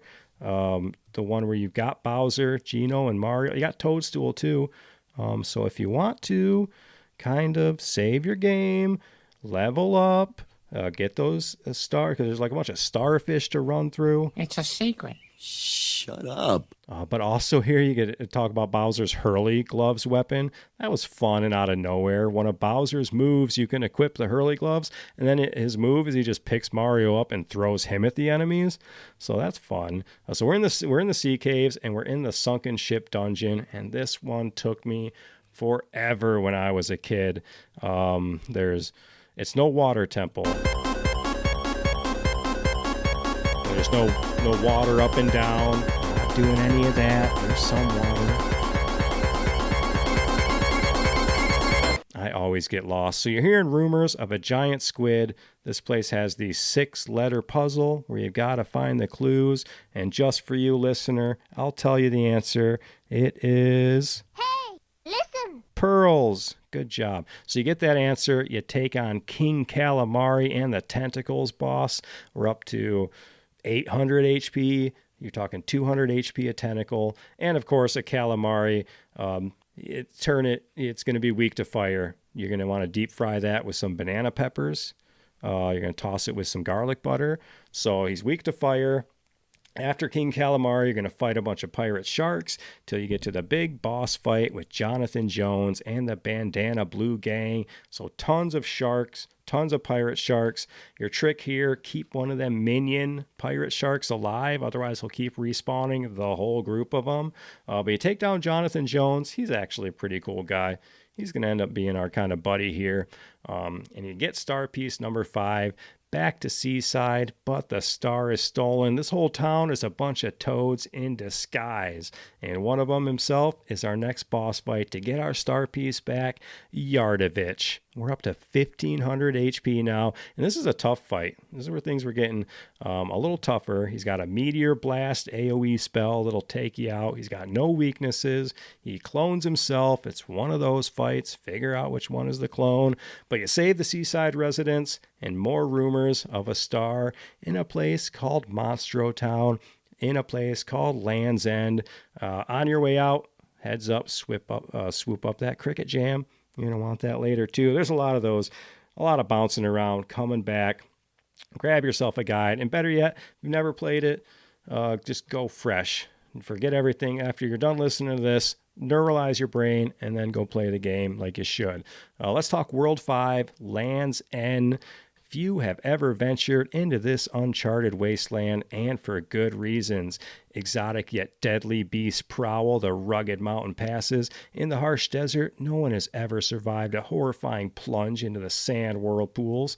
Legend has it that on the far side of the desert lies a wondrous underground temple where the brave get to choose their own fate. However, there's no escape without fighting the four-eyed temple guardian, Balom, and his big crazy freaking tongue. Tell me, how many licks does it take till you get to the center of the We're going to have another Balom fight. So now we've got the flower box. That's another big one, 5 FP. The Mega Elixir. The Crystal Line that'll boost magic defense. The Power Blast that'll boost attack power. All sorts of new weapons, fighting all sorts of new enemies like the Gekit. Just tons of these gecko-looking lizard guys. The Chows, the rabid dogs, the Formless, the Chewy. It's a giant man-eating plant. But this place, kind of like the Lost Woods, now has kind of like a desert kind of maze where you're jumping through tunnels in the sand. But you're going to head back through Balom's temple. You might take a stop by Kero Sewers. We're backtracking, picking up secrets, but it is Balom round 2. You son of a bitch. You're a bad four-eyed dog. 1,200 HP now. He'll make clones of your party. Now you're fighting. You have him clone Malo, and then you get to beat up Malo. So we're heading to Monstro Town, where it turns out the star that was there in fun humor Mario fashion is just an actual starfish. She'll just talk to you. But you figure out that a passage to the sky from an old toad lady has opened up via the beanstalks. You can talk to the Goomba shopkeeper. He's got those tiny little mini triplets, just like those little mini Goombas from Mario 3 that would get all over you. There's a mini game, kinda, the 3 Musty Fears. That's like a hide and seek. You got to go find 3 items. Those clues were cool. To actually find out on your own. No guide. I remember doing that specifically, hunting the world, looking for a wooden flower, looking for a green bed. The OA one was the toughest, but it was fun. And then you got Jinx the Sensei, the dojo. You can earn the Jinx belt. Just more mini games and stuff to do. But eventually, you're going to need some help to scale the wall. From the Sky Troops and the Sarge, which is another fun interaction. And now this whole new area, it's got like autumn vibes in Bean Valley. You've got a giant piranha plant boss, so we're feeling very Mario-y. Mario. But we're off to Nimbus Land, and it's the sky climbing that looks so good. It's got what I think is the best battleground background in the entire game. It's when you're doing the beanstalks, and it's just like you're fighting on these giant leaves. For me, I'm going to say that's the favorite one for me. What do I know? Am I so out of touch? No, it's the children who are wrong. That's my opinion. Up, up, up the beanstalks into a whole new world. I'll quit playing the Aladdin clip. World 6, Nimbus Land. And there's treachery in high places when two fiends hatch a foul plot to seize the throne of this cloud-bound kingdom. Down in Barrel Volcano, Mario's brave band must leap over lava lakes, fight fire-breathing dragons, and in their toughest task yet, give some rambunctious teenagers a lesson in manners. New items, we're up to the royal syrup. Now we got badass weapons like the fire bomb, the ice bomb. We're fighting things like the Gorgon, the pinwheels, which are just little fan-looking things. You got the shaman, the hooded wizard guys. We're going to have a little Birdo encounter coming up.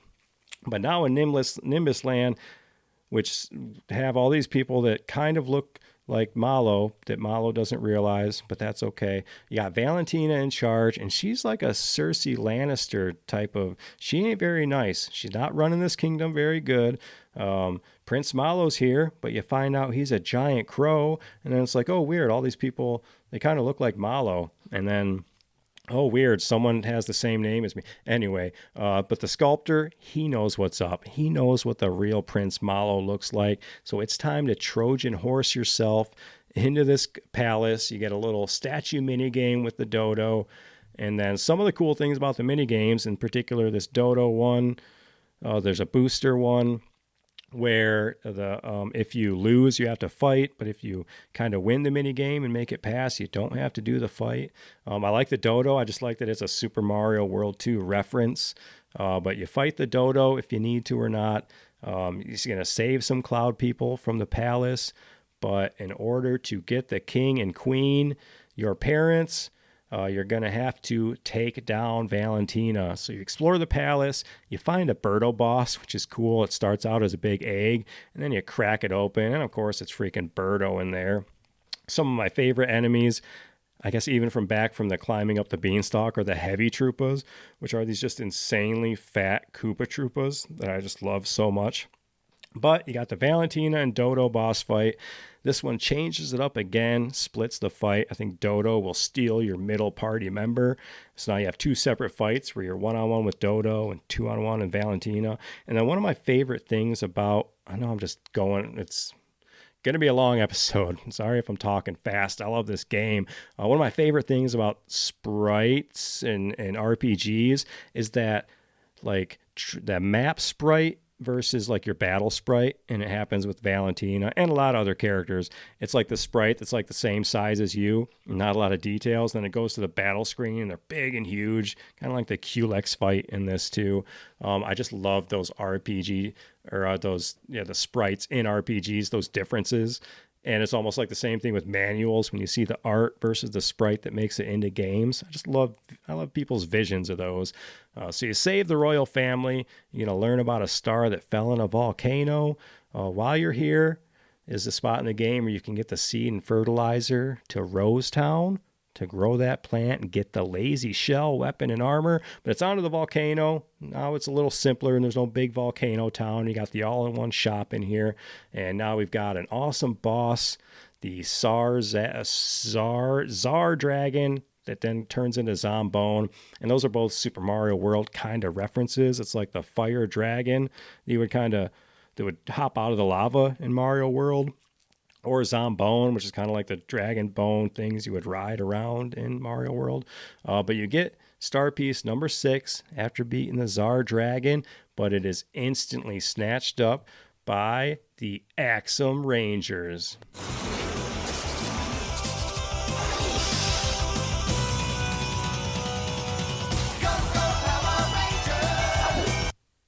Go, Axum Rangers. You fight the Axum Rangers on like a big battleship, almost Megazord-looking face thing there. They're chirping you the whole time with their weird, funny dialogue. The fat one reminds me of Cartman from South Park. But there's a particular order. You're fighting 5 of them. It's a pretty difficult fight. Like the pink one heals. You got to take her out. The green one has the big AoE meteor blast. You want to take green out next. So there's orders to that kind of thing. It's a tough fight. But we're on our way now to Bowser's Keep because we're making our way through the game here. And Bowser's Keep, now that we're getting towards the tail end here, we're past the volcano. The enemies are hilarious in Bowser's Keep because, like, they'll be scared. They won't fight Bowser. He's their old boss. There's a lot of fun interaction there. In Bowser's Keep, there's some real old school Dark World vibes where it's just the world's dark, but Mario's just kind of lit up, kind of like World 8 and Mario 3. Croco, he's your partner. He sells stuff now, so he's there to kind of get you your last equipment. I'll mention it later probably. There's no real point of no return in this game besides just initiating the last fight. I know some RPGs, depending on getting in that last world, usually they'll even give you a kind of on the nose hint like there's no turning back if we go through here. Are you ready? So those kind of things. No real of that in this game. You can always kind of go back. But Bowser's Keep, it's got the 6 doors puzzle where it's like 3 types of room, like a puzzle, an action, a fight. But you're going to want to stock up on rock candy. There's a point with this puzzle door thing where you're going to want to die on purpose so you can kind of get the prizes out of each room. There's certain weapons to collect. I think it might have Malo's strength, the strongest weapon there. I think the frying pan is Peach's. You buy that somewhere. Might have Bowser's strongest one. But you're gonna want all the stuff out of there. You got a Magic Koopa boss, which is great because Magic Koopa's classic. You got a Boomer boss, which is kind of weird. It's like a samurai looking thing. Switches between melee and magic. And then you've got, on our way out of the tippity top of Bowser's Castle, we made it. Huge fight. Exor, a giant sword. He's got his eyes, his mouth, the pommel, tons of different things to attack, and you just need one hit from Geno, and he's done. So there's a small little hack to get through an otherwise long and grueling fight, but should you beat it, he sucks you right up and takes you right into our last world. I can show you the world. The Smithy Factory. Bolt past Smithy's manufactured minions to a riveting conclusion amidst the stars. Unmask Smithy to reveal the hideous beast lurking within. Some of the best items in the game, you better have them now. KeroKeroCola fully restores all points of the entire party. Rock candy that deals 200 damage to all enemies on the battlefield.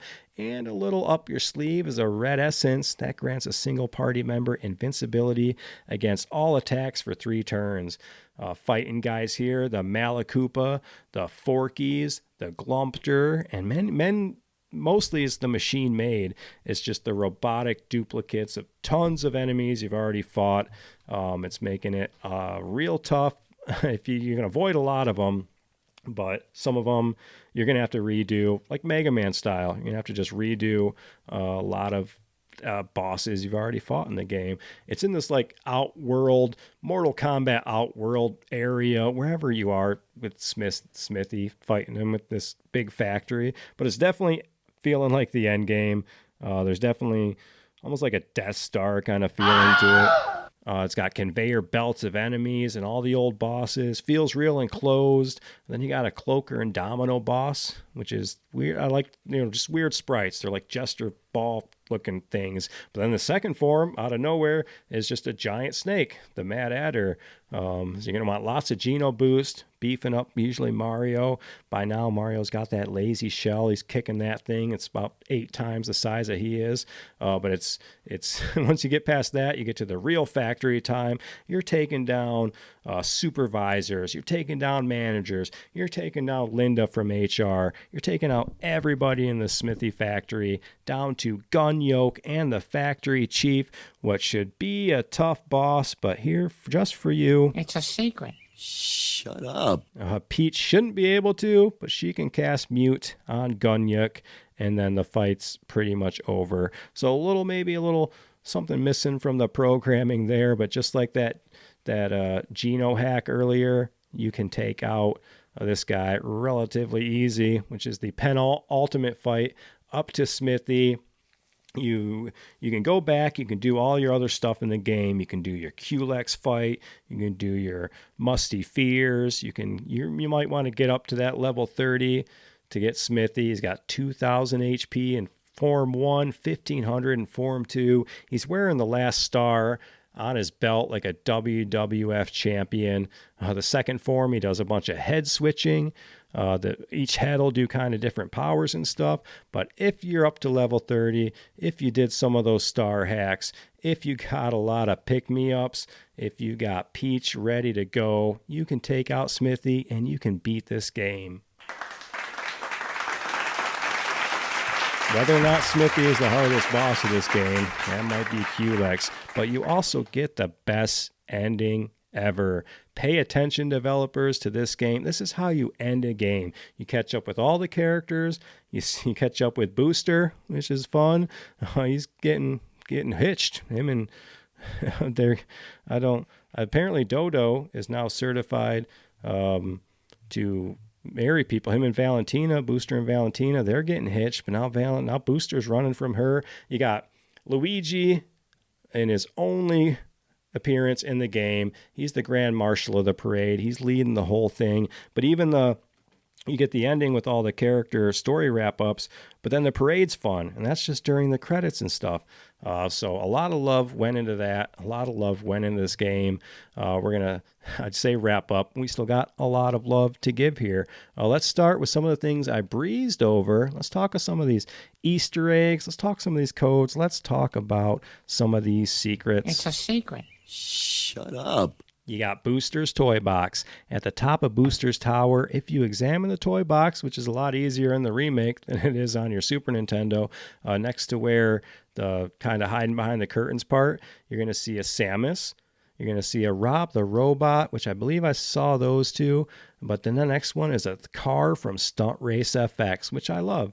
And then Diskin, which is the Japanese Famicom mascot, which I don't know who that is. Next up, the Lazy Shell I've mentioned. It is the best weapon in the game and the best armor in the game. You got to get the seed from a note dropped after beating the giant plant in Bean Valley. And then at Nimbus Land, it's a tough one. You just have to walk off an invisible edge, and you'll find a shy guy who will give you the fertilizer.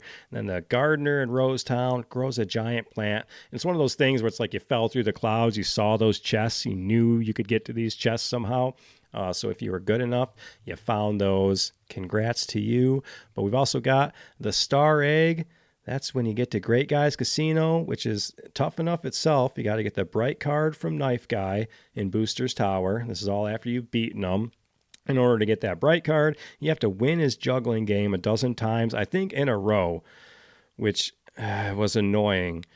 But you got to play. It's like a look the other way game when you get to the casino with Great Guy, which you thought winning 12 times against Knife Guy was something. You got to win 100 times against Great Guy, and you get the Star Egg, which is an infinite use combat item that deals 100 points of damage to all enemies. So it's like an unlimited half, as far as your 200 damage versus just your 100 damage. What was the other item I was just talking about? The rock candy. So it's like a half rock candy that you can use forever and ever.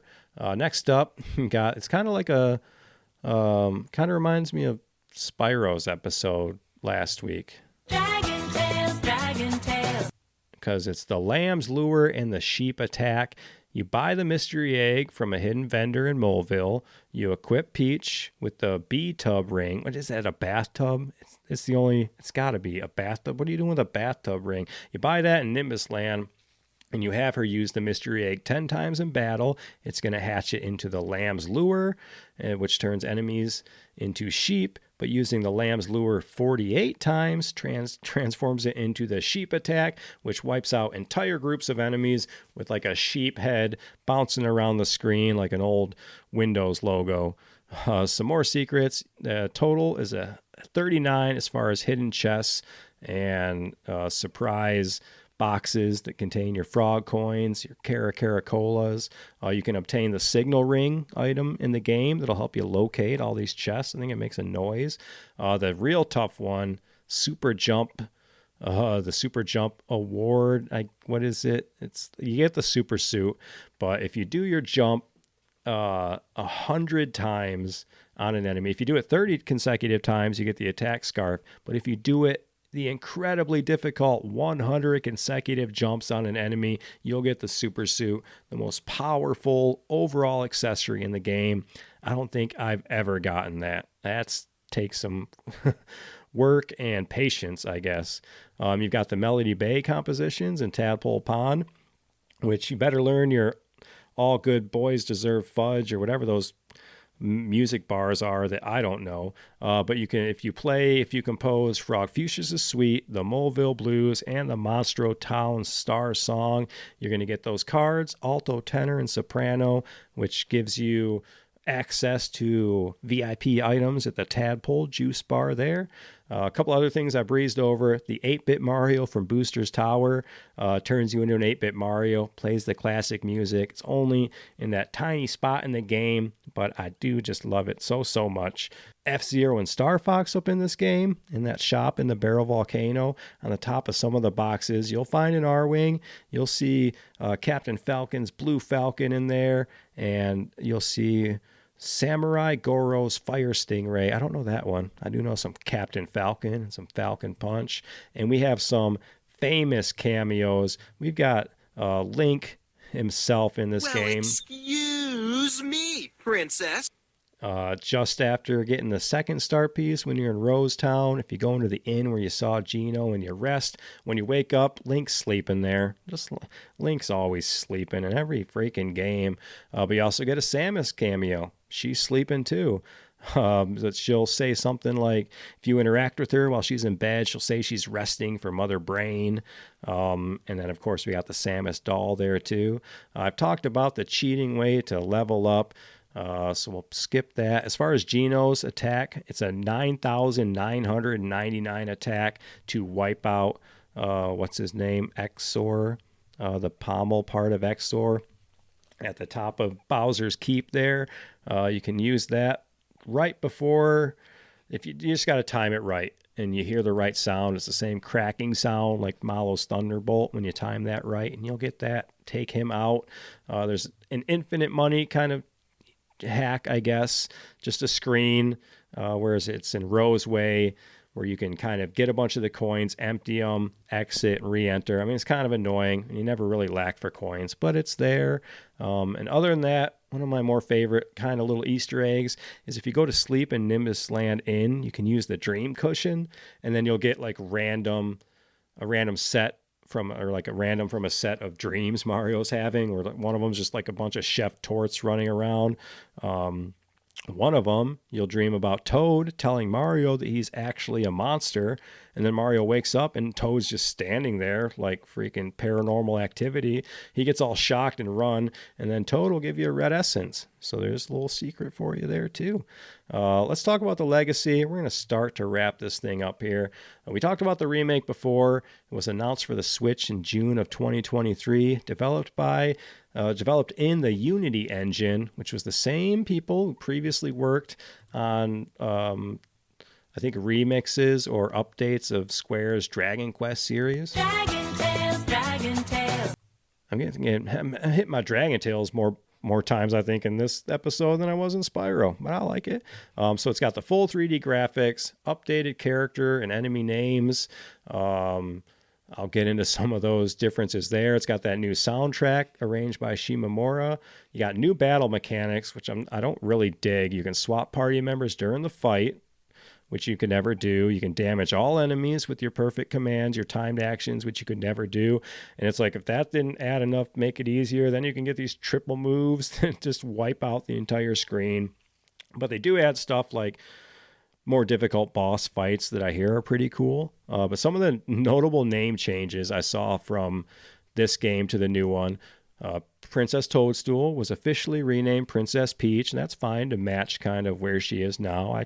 I see her, when I hear it, I see the same princess both ways there. Same with Bowser and King Koopa. They're the same to me. Mac the boss was renamed Clay Morton. I don't really get that. Yardovich was renamed Spiridovich. I guess it's a spear. Maybe that was a bad translation. Frog Fuchsius was changed to the Frog Sage. And I think that's just because I can't pronounce Frog Fuchsius very well, so they did that for me. Malo's Psychopath move, which was weird to have for him anyway, was renamed Thought Peak, which even sounds weirder.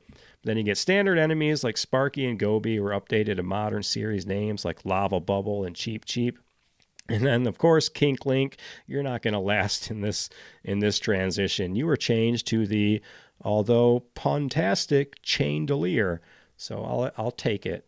And Super Mario RPG, like we said, does not have a direct sequel, but it established conventions for its thematic and spiritual successors, the Paper Mario series and the Mario and Luigi series, which I didn't really talk much about. I played this Bowser's Inside Story count.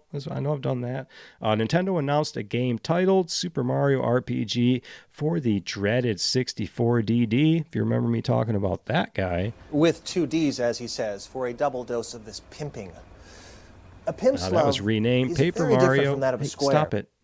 Yes, A Pimp's Love is very different. It was renamed Paper Mario before its release on the 64 and essentially kind of changed all the stuff, taking Square out of the picture. Themes from there shared with the original include the use of things like flower points, timed action commands during battles, and specifically the collection of 7 stars comes into play again. But that breakup happened, Nintendo and Square. Why there's no Mario RPG 2 is Nintendo went with cartridges, and Square was looking to make these big games like Final Fantasy VII, which landed on, 2 discs, I think, for PlayStation anyway. Would have been probably 12 carts on the 64. So Square just said no. And it's sad. Nintendo always doing that between Nintendo and Square, Nintendo and Rare. And it's just so many what ifs and what could have beens, but I guess that's the hobby we're into. The directors themselves, if you want this, they went on to work at Alpha Dream, which is the company that worked on the Mario and Luigi's series. Even Yoko Shimomura, the composer, returns. So you've got the 2 directors and the original composer have done all the Mario and Luigi games, I guess with the exception of Brothership and Superstar Saga. But, so the love's going to be there for those. I got to play some of those. As far as when Gino here, it's like Square must own him because he had a cameo in one of those games as just like running a mini game, but the cameo was removed when the game was updated on the 3DS. So copyright people still going after their stuff. We've got various locations and characters from the game appear in the children's book, Mario and the Incredible Rescue, released by Scholastic back in 2006. I find that one at the book fair. Though his only starring role in a video game was in Super Mario RPG, Sakuri added the fan favorite character Gino as a Mii fighter costume for the crossover fighting game series Super Smash Bros. As, of course, paid downloadable content. I bet my Wookiee. So, Gino, Malo, we may never see you again, but let's see what some of you guys think about that. Let's see what some of you think about Mario RPG. Let's see if some of you got the kiss from Peach in the Booster Tower or in the wedding scene with Booster. You tell me, but we are off to some awards. Let's hit it. Aren't you a little old for video games? That man is playing Galaga. Thought we wouldn't notice, but we did. Let's do all the things that you want to do. Throw me a frickin' bone here. I'm the boss. Need the info. I've lived in mortal terror that this would happen. Get on with the ceremony. All right, we'll just blow through some comments real quick, and then I'll give this game some of my awards. We got Archristian here. He says, my older brother got this not long after it came out, and I had never played nor heard of an RPG at the time. I was 6. So playing this type of game was a totally new experience for me. I loved that it had a story and towns you could go to and interact with other characters, and a love of RPGs was born. I didn't actually beat it until years later when I was a teenager. Probably my favorite SNES game ever, tied with Donkey Kong Country 2. Shut up and take my money. Stone 500 says, the fact that this game existed at the time was such a trip. Mario's adventures were pretty much strictly platformers with an occasional puzzle sports game mixed in. Mario teaming up with people on an epic quest was not something anyone imagined at the time. And I think you see where all these comments are going. Random guy dropping in says, yeah, the magazines of the time went really crazy over the anticipation of RPG. It wasn't so much the collaboration between Nintendo and Squaresoft, but more that a company could take a well-known platforming franchise and turn it into an RPG anything with a narrative and hours prolonged playtime. Racing around in carts was one thing. This, on the other hand, was diving into a genre in the West that at the time was still tipping its toes into JRPGs. Nintendo could have had a real mess on their hands had the game sputtered in English markets, but instead came out with what was quickly a real winner. Followed up with Aluzal, who says, and the combat theme is stuck in my head again. Get some of that.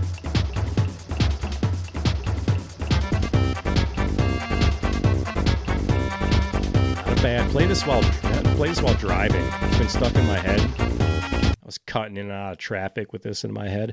We got Mad Cheddar Zero says, at the time, I was saving my pennies and preparing for the 64 release. I even sold my SNES collection, mistake, in his words, to have spare cash for the upcoming system. I would rent this game from Blockbuster a couple times, was never able to clear it. To me, the best major release on the SNES before the 64. Hashtag Geno forever. I believe it. KChaos84 says, I loved this game when it came out years ago, but since I've beaten it, I haven't really cared to play it again. I'll start a new game, play for a while, and lose interest. I may have beaten it a second time.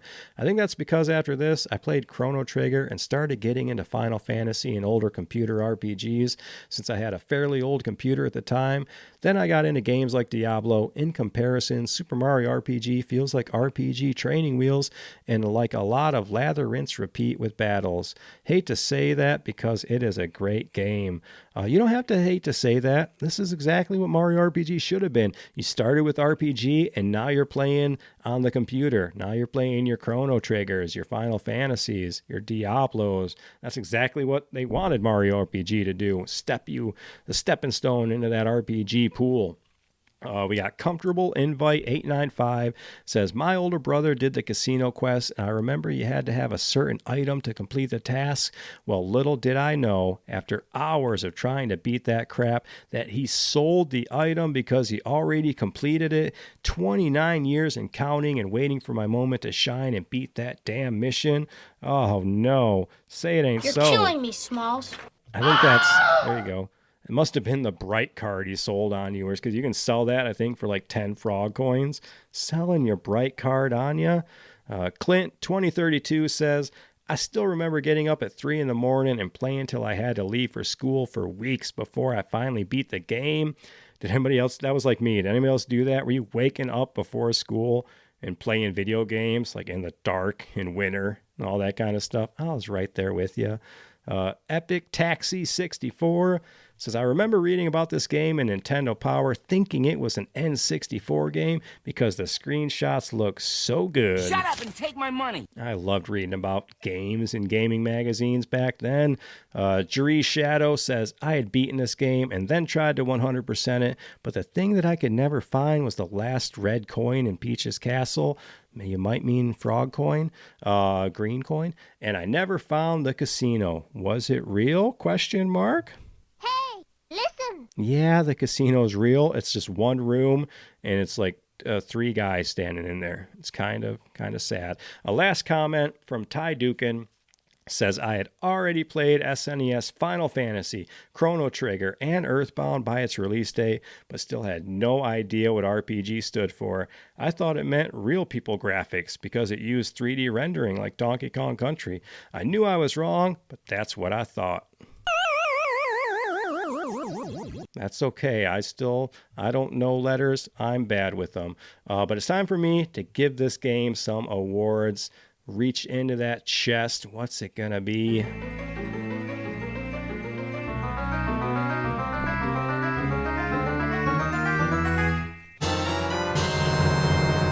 Let's go with some awards. We've got the Super Nintendo Chalmers Award. It's going to be for the funniest name, quote, dialogue, stuff I enjoy, and it's a tough choice to pick a favorite funny moment from this game. Honorable mentions to the hurling glove, everything that has to do with Booster, and a personal favorite. I like Frog Fuchsia's intro when he's like floating in, yelling at this Lakitu that's like carrying him by a string. Like he's like a Grandpa Simpson or like a professor from Futurama. You can't help but love the old weirdo. Next up, my favorite line of dialogue. It's Mallow and a particular Toad. It's early in the game with the first Croco scene, and when asked why Mallow, he was asked by the Toad. No, Mallow asked the Toad why he didn't try to stop Croco when he ran off with Mallow's coin, and the Toad replies with something like, "Oh, I'm sorry, I forgot my bazooka today. Jeez, what did you expect?" So it's like that kind of dialogue. It's like breaking. It's just not taking itself seriously, and it's what I enjoy. But finally, the winner for my Super Nintendo Chalmers Award, it's gonna be Bowser joining the party. Or to be more accurate to the game lore itself, Mario gets the honor to join the Koopa Troopas. It's just everything with Bowser is the best part of this game, including the sprite design of him crying, where he's got just tears coming down. It gets me every time. Underneath that spiky shell is just a little Koopa heart of gold. And Bowser today, he wouldn't be singing Peaches and all the stuff he is in the Mario movies and that persona if it wasn't for games like this. So much appreciated. Award number 2. It's Morphin Time Award for my favorite boss fight, if that title ain't a spoiler. Third place, it's going to go to Belome, or Below Me, I don't know. But I like strange characters, I like weird fights, and Belome stands out for being one of the first tough battles for me as a kid, making it through Kero sewers back then. His design is great. Again, I get Earthbound vibes, I get Nicktoon vibes, I get 90s vibes. He got like 4 eyes and swirls and a big weird tongue. Kind of looks like the dog from Yoshi's Island, like the big dog there guy too. So I like Belome. Second place, it's going to go to Bunt and Raspberry. And speaking of weird fights, like at this one, it's got the humor with the chefs, which of course, like they have to be French, so that's fun. And then there's just something about video game cakes. It's like Peach's cake level in Mario Party. They make the pixels look so delicious. I want to eat me a 16-bit cake someday. But the winner, it's gonna be Go Go Axum Rangers. They even had that Megazord looking robot face thing, and that cameo just blew my little kid mind. And this is just screaming square to me. Like, it's everything about the game, and you got the colors, the attitude, the pure nostalgia, and I am here for it, pulling in cameos like that. And it's a tough fight too, so good job, Axum Rangers. Award number 3, of course, it's going to be Toadofsky's Musical Appreciation Award for the best in-game music. We're just going to play some of these tracks. DJ Yoko knows what she's doing, and she came back for the remake. She knows it. So I'll give you 4 here leading up to my favorite song.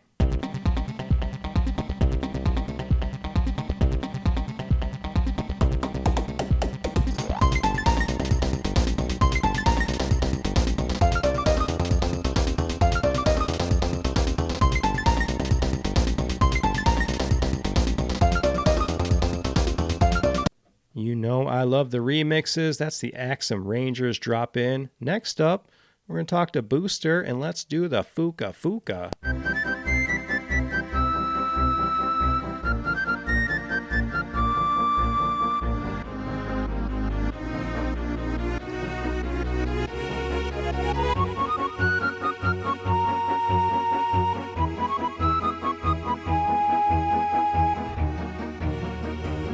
Some good exploring music. Next up, I didn't even really talk about Culex. He's pretty well known. He is the big Final Fantasy fight, like it's real, straight guy from Final Fantasy, toughest in the game. He's got these like environmental crystals. You got to take one of those out each time, whittle him down as you go. He's got great Final Fantasy music for it. It's not too tough of a secret to access him because he's just going to kick your butt anyway. Let's hear some of that fight against Culex.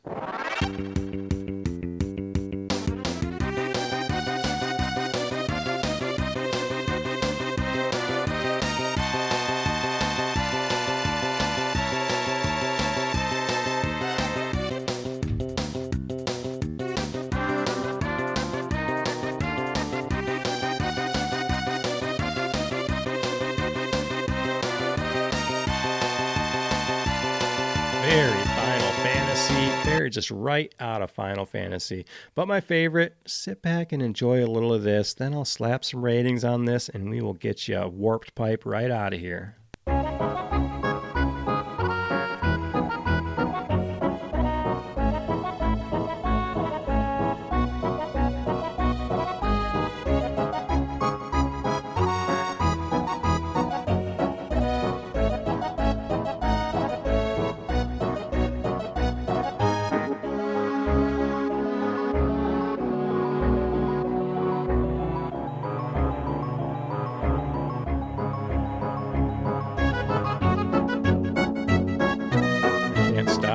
Keeps going. It's so good. We'll let it fade out a little bit in the background.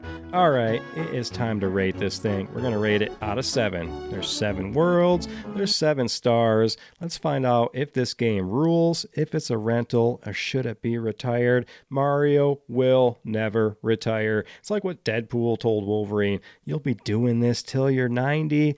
What about, not that I'd mind like an old man Mario game, like an apocalyptic Last Ronin style. Luigi and Peach are dead, so Mario seeks vengeance, carrying around Peach's parasol and Luigi's ghost vacuum to take a... Anyway, let's get into it. Gameplay, visuals, music, sound, and awesomeness.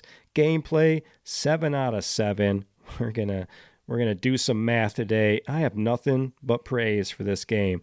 The RPG aspects feel great. The action buttons during battles keeps you engaged, and learning a platform in isometric is a fun challenge, I guess.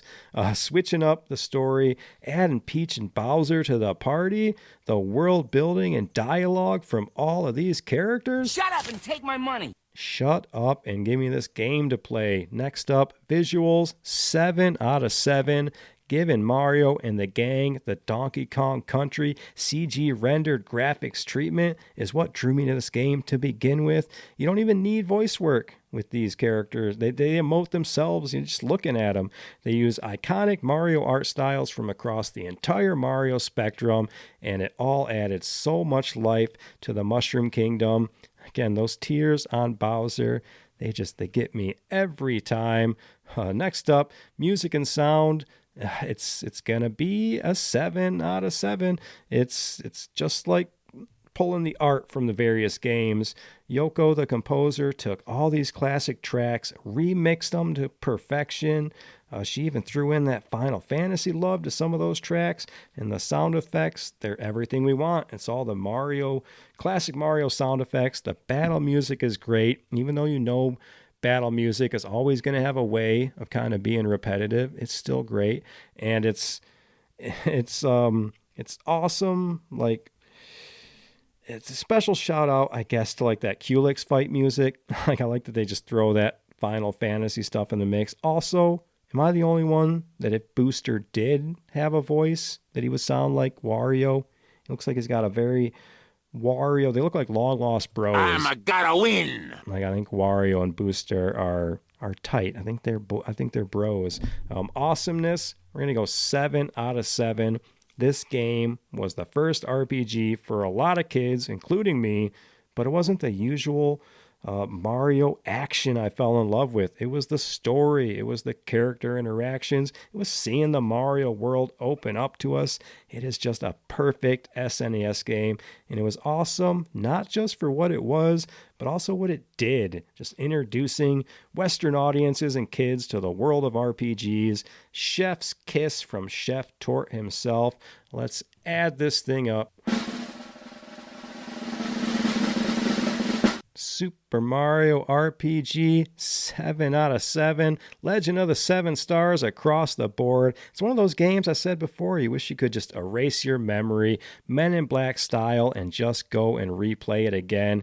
It was Nintendo and Square at the top of their game, pushing the limits of the SNES itself, and it's like, if we could just go back in time, like they created a game with humor and heart that would last for generations. It's a unique gaming experience featuring one-time characters we'll never even see again. Malo, Gino, everybody's worried about Booster. What is that guy up to? It's like this game, it's a time capsule of the 90s in 16-bit pixel perfection.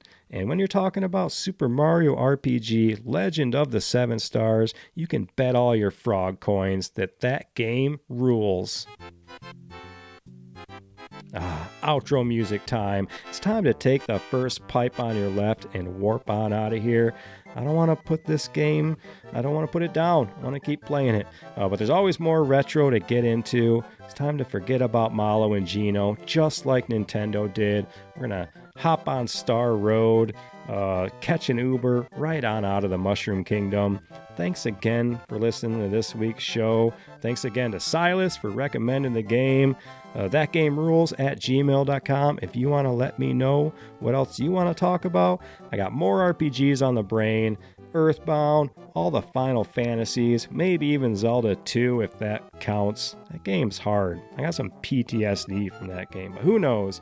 Maybe Battletoads. Whatever it is, it'll be a nostalgia-filled good time. Until then, stock up on those pick-me-ups. Watch out for anyone named Booster, and as always, no Goombas were harmed in the making of this episode. Thank you so much, guys. I'll see you on the next one.